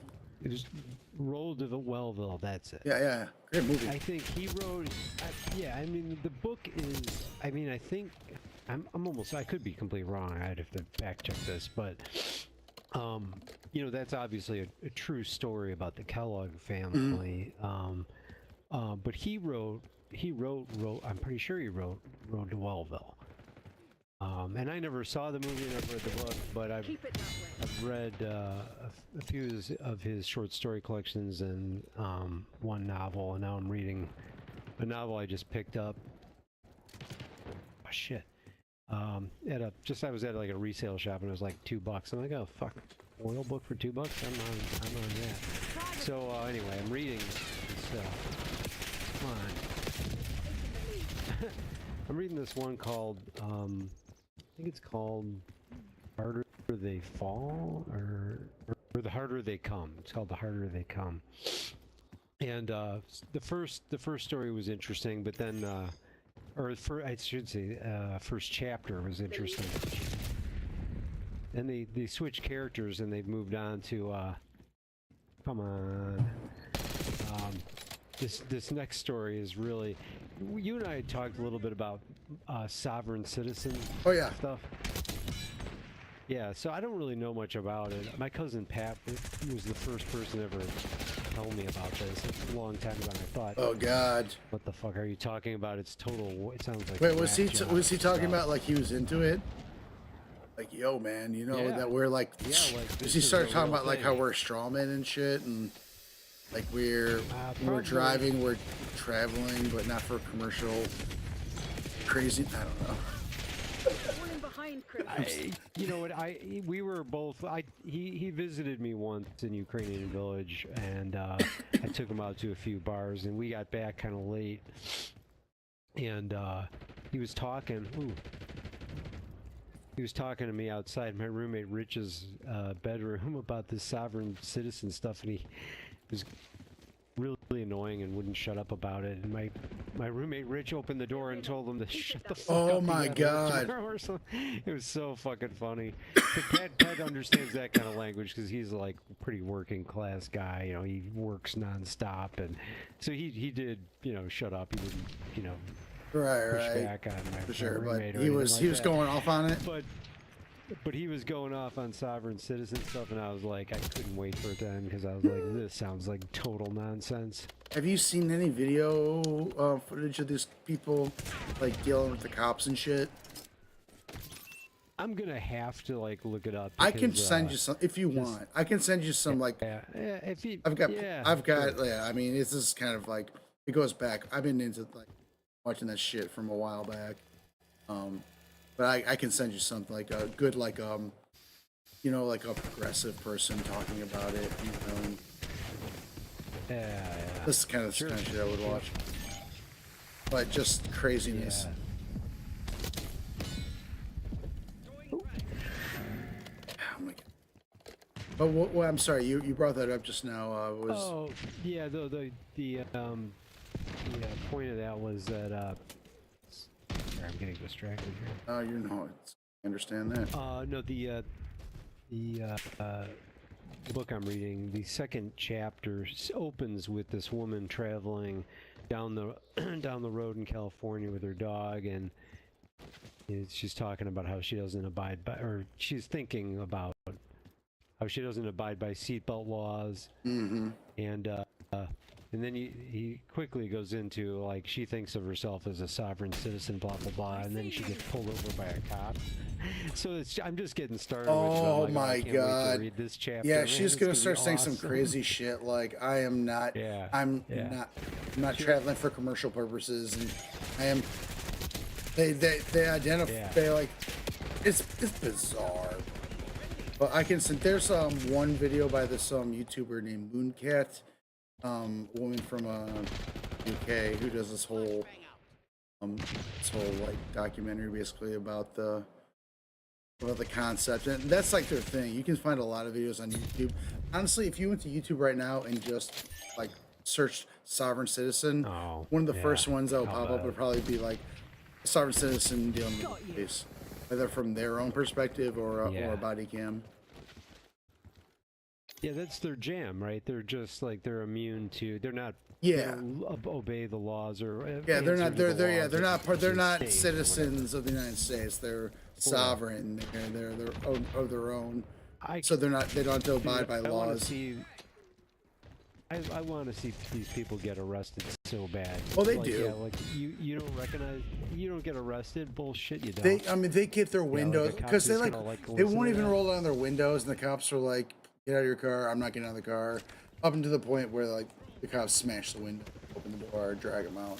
That's how it always ends. Yeah, this is exactly how it's developing in the book. Oh yeah, that's what's gonna happen. Oh yeah, guaranteed, 100%. In the book, the window will get broken, and they will get dragged out of the car and arrested. That's how every sovereign citizen encounter with the police ends. Eyes on. So it's beautiful. I wish we can like somehow create some kind of power source from it because it is so consistent. Oh God. No end of fucking moron. Oh, dude, it's peak stupidity, and it's like totally translatable to all sorts of different like forms. So it's like extra bullshit. Like you'll have sovereign citizens from like white supremacists all the way to like black people who are like claiming to be Moorish from like North Africa, and like because of some weird fucking treaty, like from fucking the 1800s. Like it's just some dog shit. It's insane. There's all sorts of different kind of sovereign citizenships, and it's international too. I know that there's like a German form. I forget where exactly I saw it, but basically the same idea, and like some vaguely like we're actually part of this, and not, so we're not a member of your, you know, whatever. We're a citizen of a different country or whatever, so you don't have any jurisdiction over me. That's just always the gist of it. The cops are like, dude, you're driving in a car going down the road, an interstate in the United States. Like, you are susceptible to the laws of the United States. Sorry. And it's just so stupid. It is peak stupidity. It's absurd. It's so absurd. But honestly, it's goodness. With Trump in office and the right wing taking over, you're gonna see more of it. But it's not sustainable, man. It's crazy shit. Like what everyone can everyone's apartment or house could be like a nation. Fuck off. Who the hell wants that? I don't want my own goddamn nation. I'm happy being part of this one as long as I can get what I need. Yeah. You're your own economy, and you don't need grocery shop. Or you're Fuck gonna all that. just make your own food and. I understand economics, but I don't want to fucking. I don't want anything to do with it. Give it up, prison.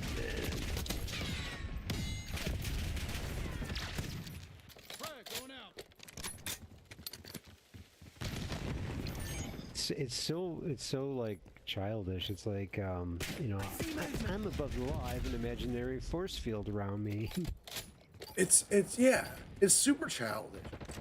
It is baby brained. Like it's not just emotionally childish.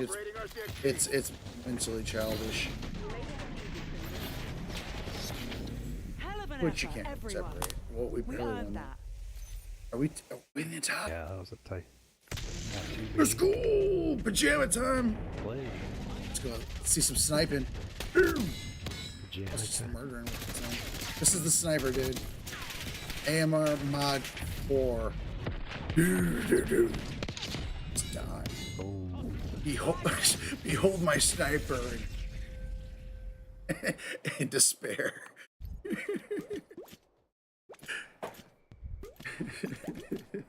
Very good. Love this game, dude. Team Top 2.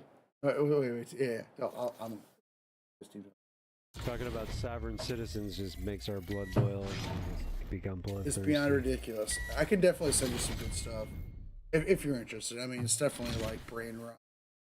Yeah. Don't overload me. No. I'll send you. I'll send you the Mooncat one. Mooncat is a great YouTuber who does really in-depth documentaries. Stuff. Yeah, she's great, and she's also a musician too. And she sometimes has songs at this end of her videos, and I skip them. Some of them are not very good. I hate to say it. Not terrible. Heard worse, but it's a big, as the kids say, a big crank. As the kids say back in 16. Time doesn't mean it, dude. Like all these like lingo and what the kids say and stuff. Like I know what the kids were saying back in 2016. Now I know what they're saying now. But it's just I only keep up with it because I think it's funny.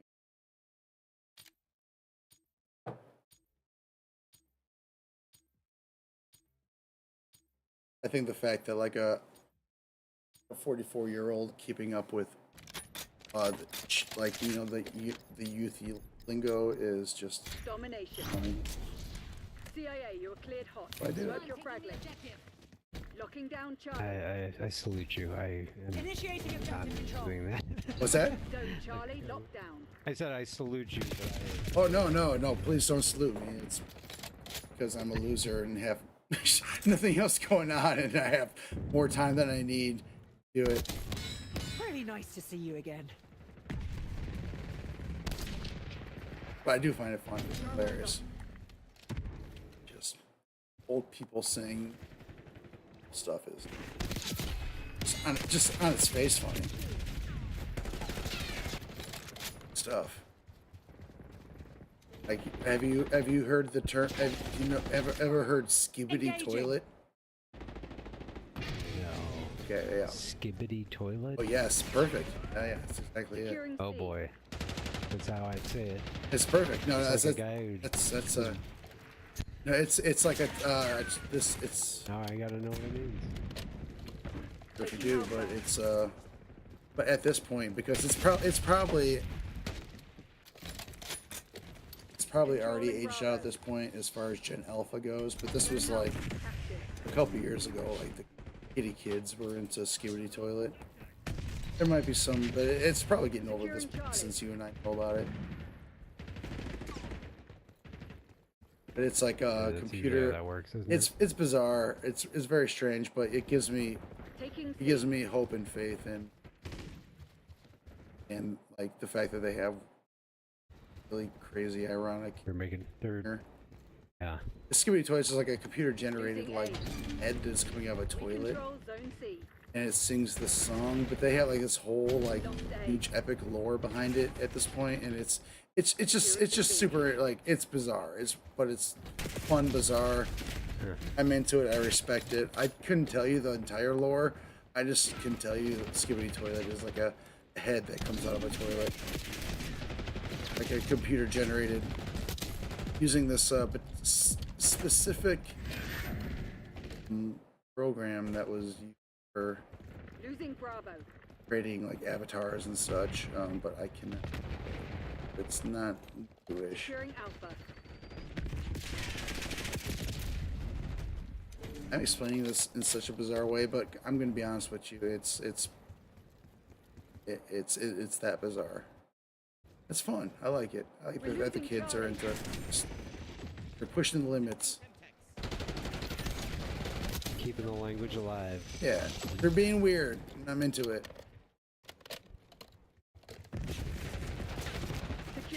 But the kids today, they're like really corny. Not afraid to be corny, and on a certain level, I respect that. And I'm also into it because it like makes me feel the fact that like I'm old, but like I'm cooler than kids. Makes me feel good.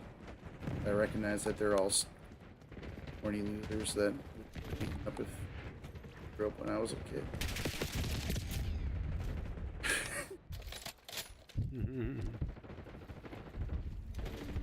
Tossing Semtech. Come on.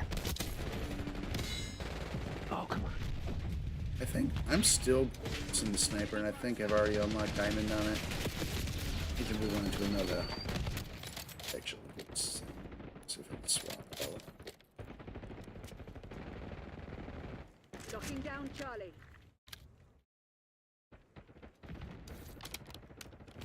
Alright, cool. Sniper out. Going for diamonds. I think it's We're losing Alpha. fake triple kills. You know what I mean? Sniper. I don't know if I'm just getting better with snipers or if the snipers in this game are insane, but I am loving sniper rifles.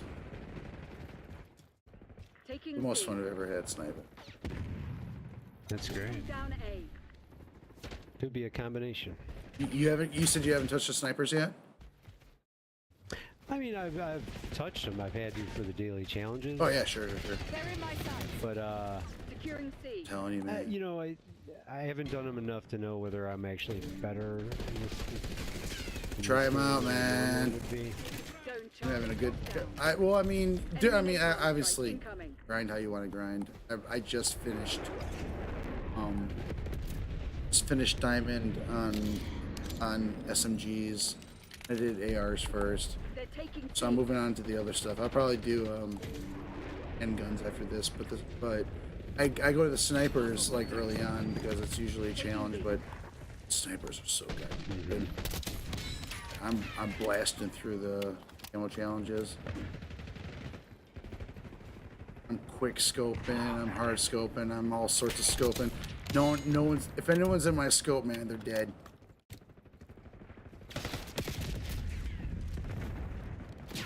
And I don't know like if I've also got the setups I've got are super nice, but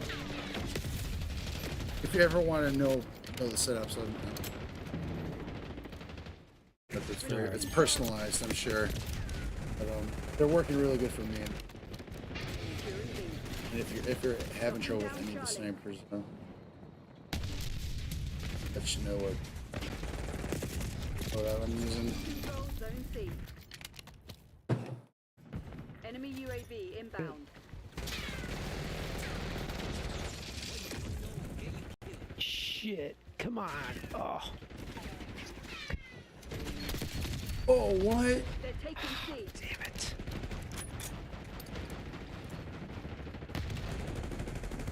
We're losing Charlie.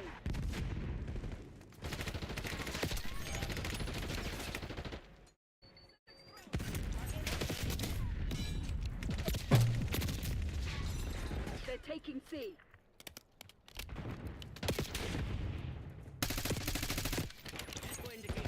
We're losing Charlie.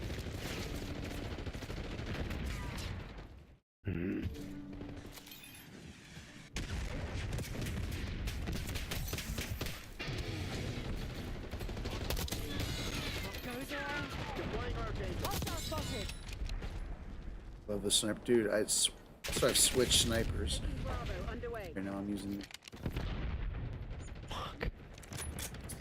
Requesting care package deployed. LW3 AI Frost line. That's the one I'm working on. Oh, dude, I love it, man. If you're having trouble with it, I will let you know what my setup is because I am murdering it. Quick scope, hard scope, any kind of scoping. Securing Charlie. I am trying to do as much quick scoping as trying to get that down. I have not been doing terrible. Engaging. Hit. Controlling Bravo. I'm not working on it at the moment, but I have used it to challenge. Confirmed. Actually, I think I was using it a little bit the other night, just to level up. This one isn't a one-shot kill anywhere. But it was still pretty good. Upper body headshot with it. Your tactics aren't working. Find another way.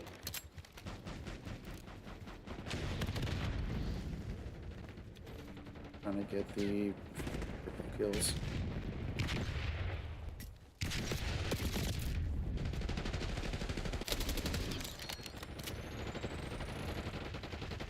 Ah.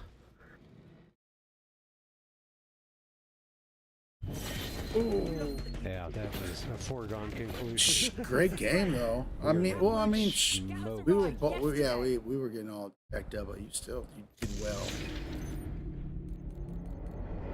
We're getting beat, but you came out on top of the pack. Initiating objective control. Front ice.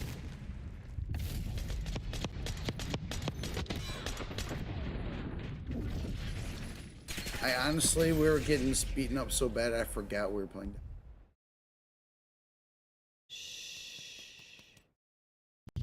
I don't even. I have no recollection of being at any point.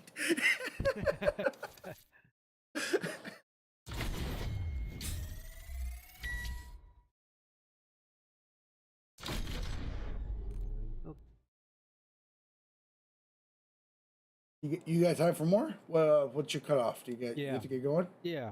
No, I can go at least to like 8:30 or. Hey, let's go. Hey, I'm gonna run and use the bathroom super quick. You're down. I'll let it join up. But I'll be super quick.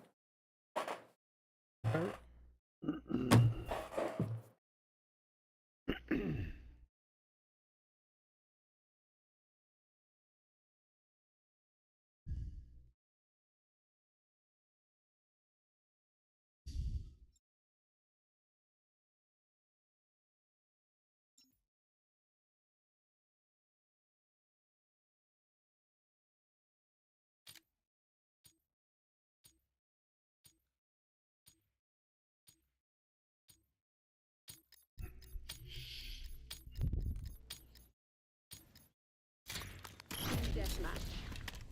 Eliminate all threats.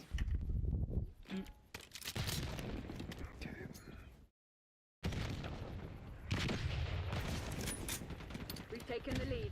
Stay on task.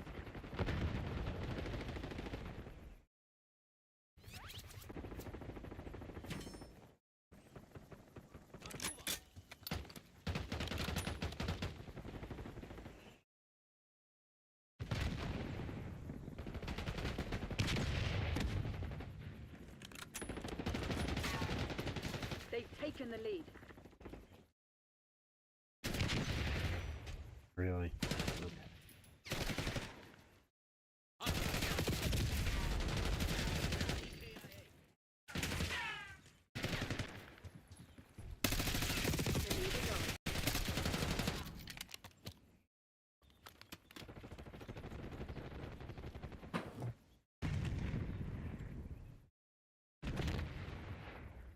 Okay, I'm back in. All right. How we doing? Oh shit!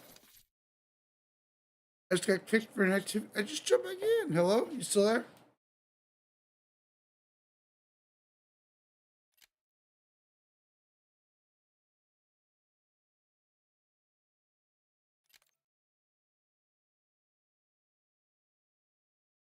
Hey, John, did I lose you?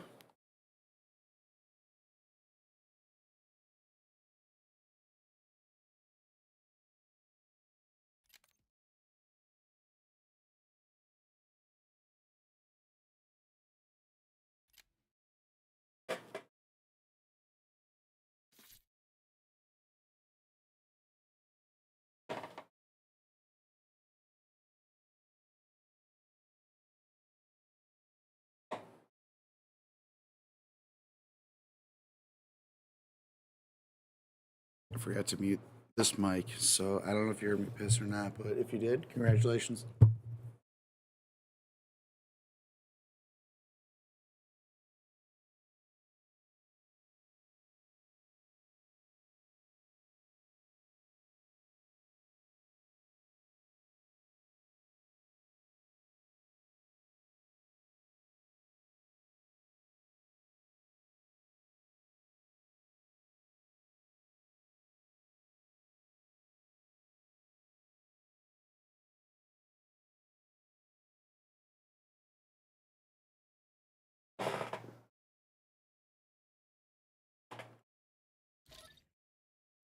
Oh, hello.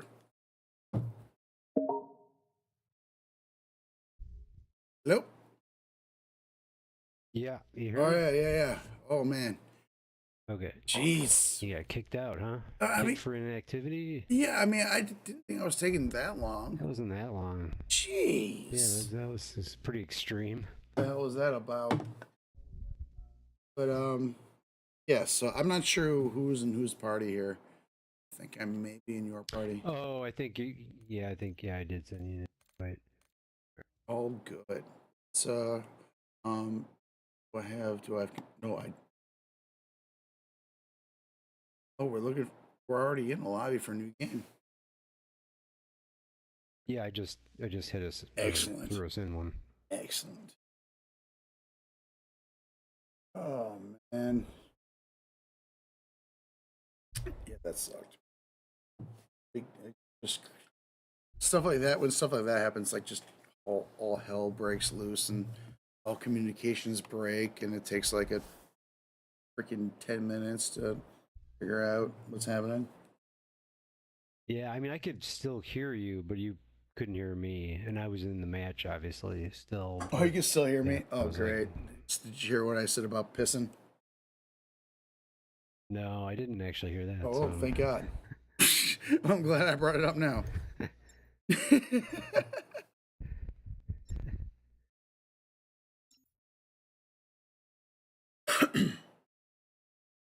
I've never watched. I started watching the first season of Squid Game. Never finished it.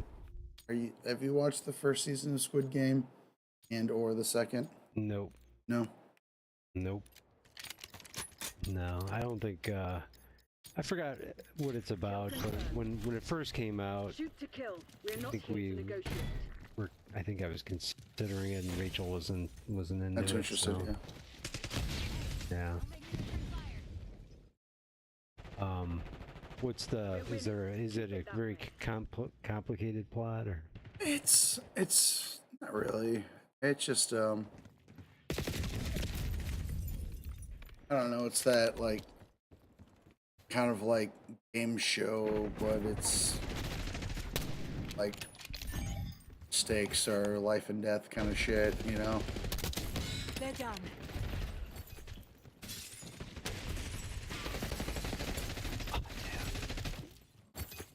Yeah, they're real good.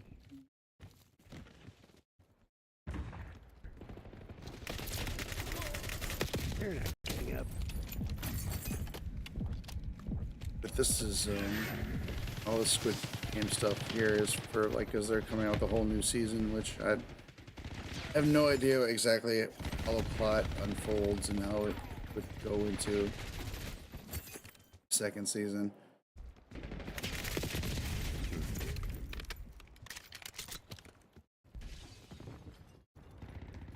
It's trending. I know that. Oh yeah, I'm sure it's Bailey authorized helo cap. when was that? I'm trying to remember how close that was to the pandemic. Everything that came out around the pandemic basically blew up because no one had anything to say. Tiger King. Tiger I King. did watch that. Too. My God. Not that I.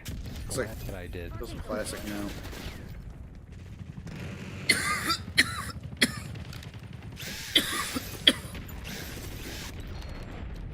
Smells right. Girls. I mean, I just that thing. Arcangle's up. Requesting recon above.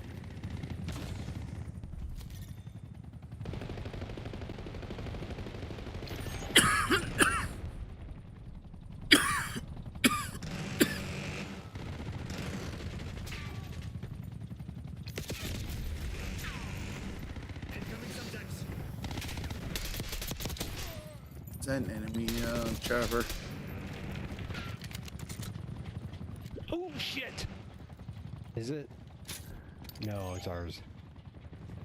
No, I had an Archangel. I was like, I could use that fucker right now, but nope, not needed.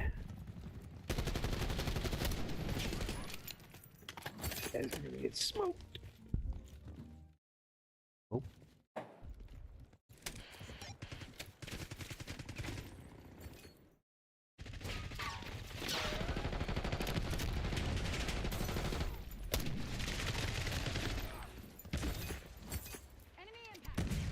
Push it.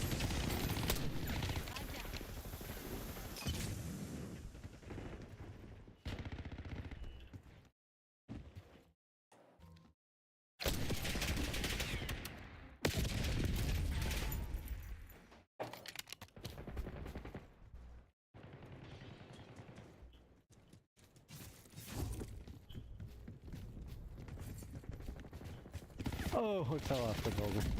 Oh. Oh no, off the side. Yeah. I don't think I've done that tonight. Okay.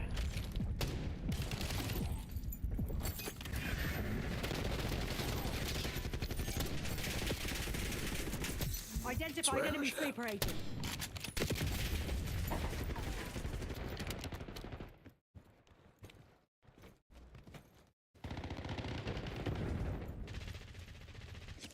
Oh. We have reports of an impact. Somebody got pissed off and did a takedown. Oh boy. Oh. You know you made somebody mad. Oh, when they come in and assassinate you? Yeah, I got assassinated. It's alright.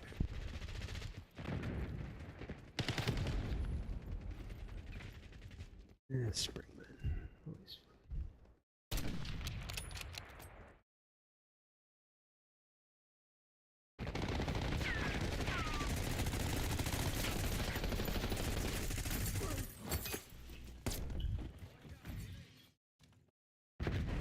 Adder requesting LBBR.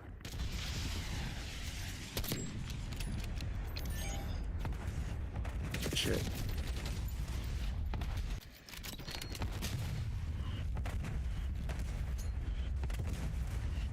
Tossing frag. 100. Sam turret. There's a guy laying. There's a guy laying by it. Was.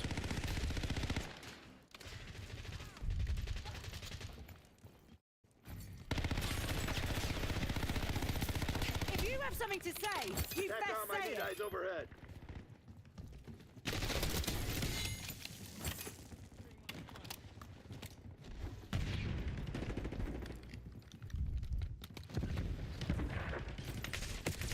Feel that? They're about to break. Damn it, let it give them a nudge. Bring mine spotted.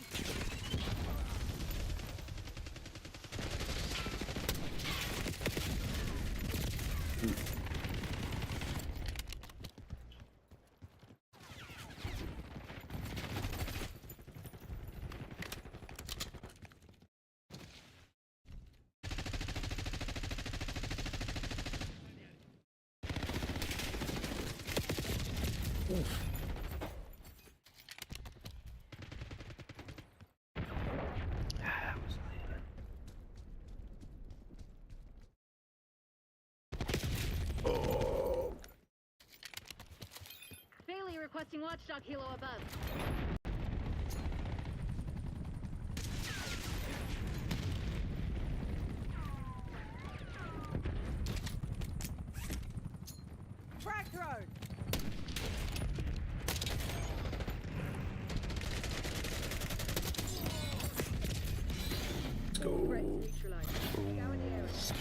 there, honey. All right. Yeah, I got fucking crushed. Having a bad sniper game.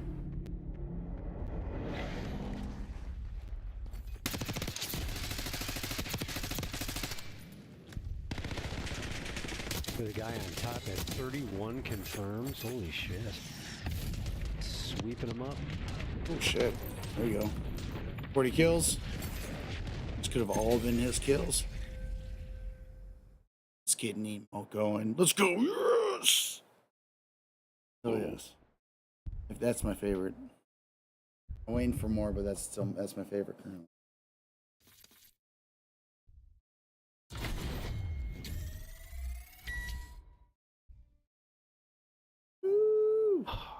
I still need headshots at the assault rifles. For dailies?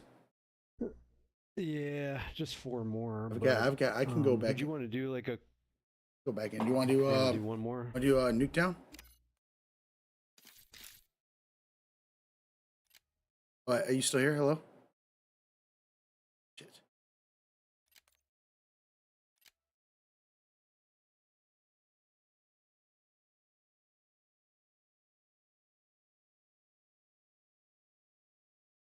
What did I do? Just kick you out? I'm back. I'm back. You here? Do you hear me? Yep. Yeah, you hear me? Yeah. Are you in my party? Am I in yours?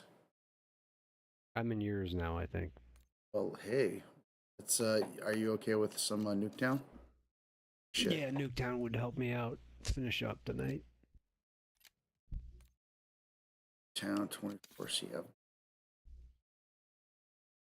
I got it.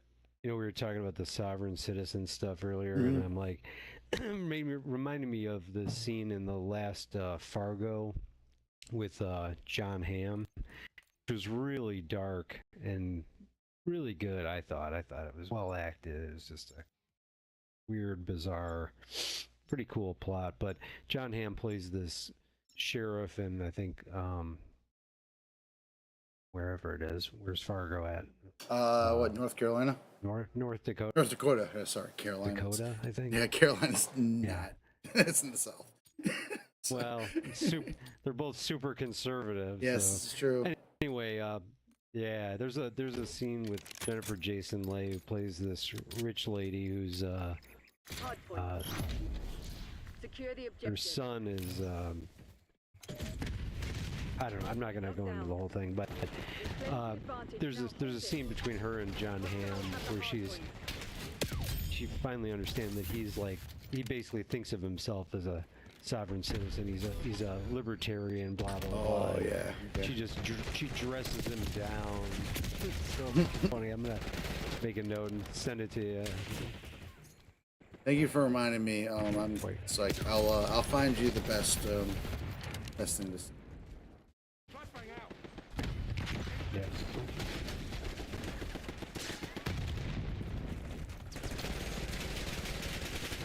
Oh man, we gotta wake up after this game. We're getting crushed here. Oh yeah, I'm definitely sleepwalking through this one. It's sucking. But yeah, maybe I should switch. It's usually my best map. I'm gonna switch up to the shoddy. I think I might be pretty close to the shot grind on this. Definitely not doing good with a sniper. Let's screw this. I'm not gonna play the objective shitty, but I'm going to snipe from afar. Shit! Oh my god, dude! I'm about to pull us out of this game, man. This is fucking bullshit. Yeah, this is fucking horrible, man. Alright, cool. Alright, we got the point. Over the front door. I know they're gonna stick it behind me. Oh, it got it. Good. Hostiles have the hard point. Hard point locked down. Watch your fire! Hard point identified. Yeah, they're pushing. They're playing to win.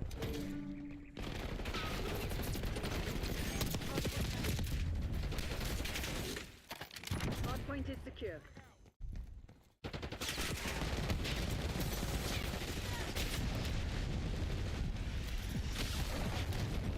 I think that's the only hard point that I like on this map. I'm not a huge fan of hardpoint on Nuketown. I'm especially not a fan of like the points when they're inside the buildings. It's very frustrating. I think that's my only point. There's the one right across the way. That point number 1 is like just too tight.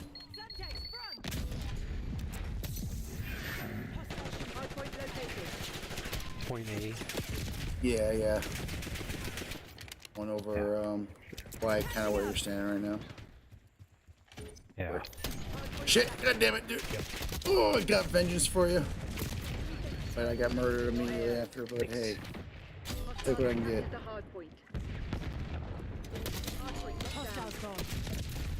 It.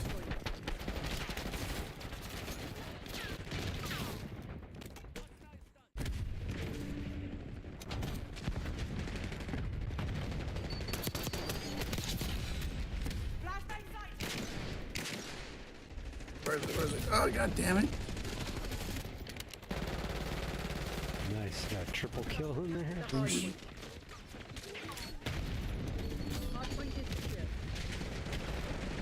Alright. Don't come through the back door. Watch this. Oh, I hear him. I hear him. Are they upstairs? Shit, side door. Gosh, got one. Guy on the stairs. Shit. Oh, got him. Got him. Woo! Lucky ass fucking sniper kill. Hostiles have the hard point. This is. Tail. At least, this is my least favorite point.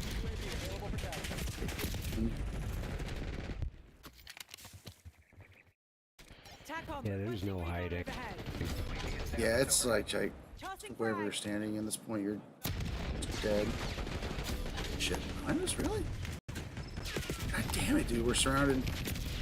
Yep, no chance. Dude, serious? Oh, there's a guy in the back of green being an asshole. Oh, over the fence? Yeah, no, on the patio, the upper deck. Oh. Green just sitting up there hitting the spawn, but the spawn flipped. Still getting torn to fucking pieces. Yeah. Oh, napalm strike, great. Oh, the buses are on fire. Damn it. They're walking all over. Customs gone.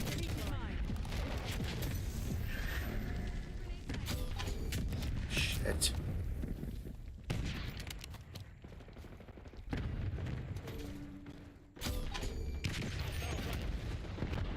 Oh. Break out in 2. Down the stairs in 2. Oh, where is he? Much smoke. Oh, god damn it. Spawn flipped, which is good for us. Still pretty far behind. Yeah, I don't think we're gonna win this one. This 200's the score limit, right?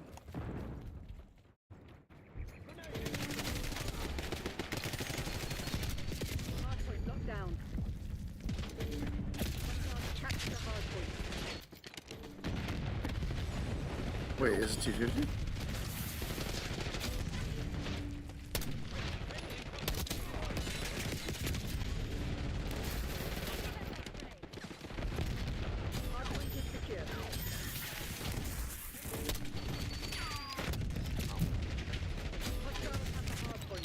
Oh, it's gotta be 2.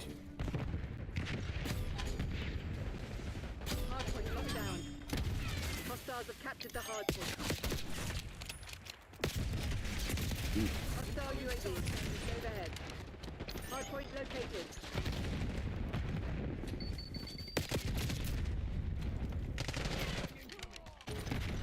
Hardpoint is active. Yeah, can we hold Hardpoint 4? is secure. To the back door. Which door should I watch? To the garage door. Ah. Have the hard point. Why don't I have a trophy fucking equipped?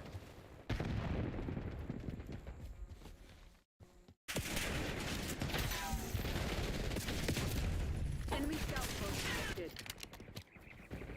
Come on. Watchdog helo incoming on your location.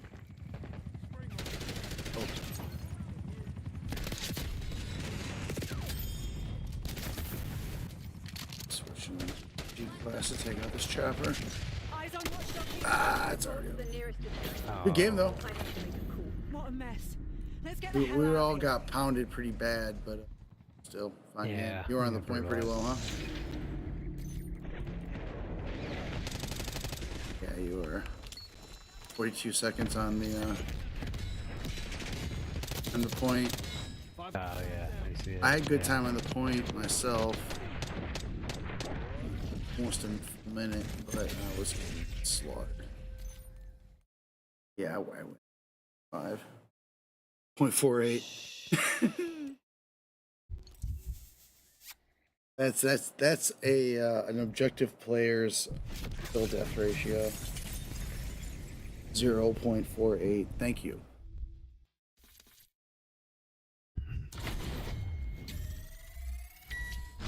You had a plan and you stuck to it, right? Hey, you know what? I played to win, and we lost.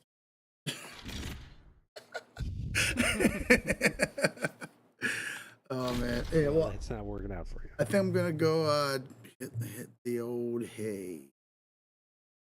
Alrighty. But good games. Sounds good. Excellent games. Games, man. But what's the holy shit? Is today Tuesday? Yes. I'll take it. Yep. Moving along. We're creeping along. We're creeping. We're lurching through the week like a zombie. January's like that. Yo, yeah, I can't wait for. I mean, I'm already over winter, and you know what? It's fine. Winter's probably gonna be over before you know it. Asking spring sunshine. Oh, here's hoping. Yeah, it's coming. It's coming. I haven't been able to take my dog on a walk in like 5-6 days. So Oh no! My God.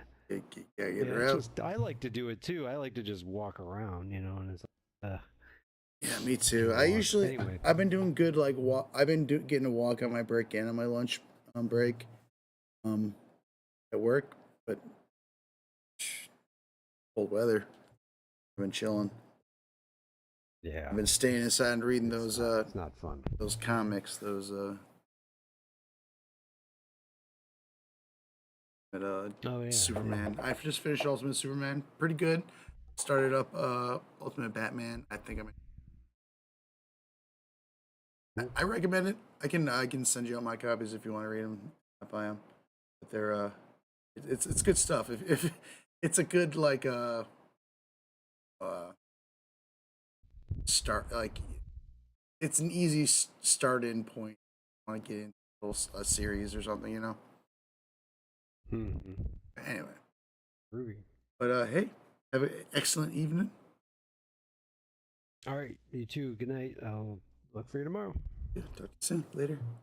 All right, good night.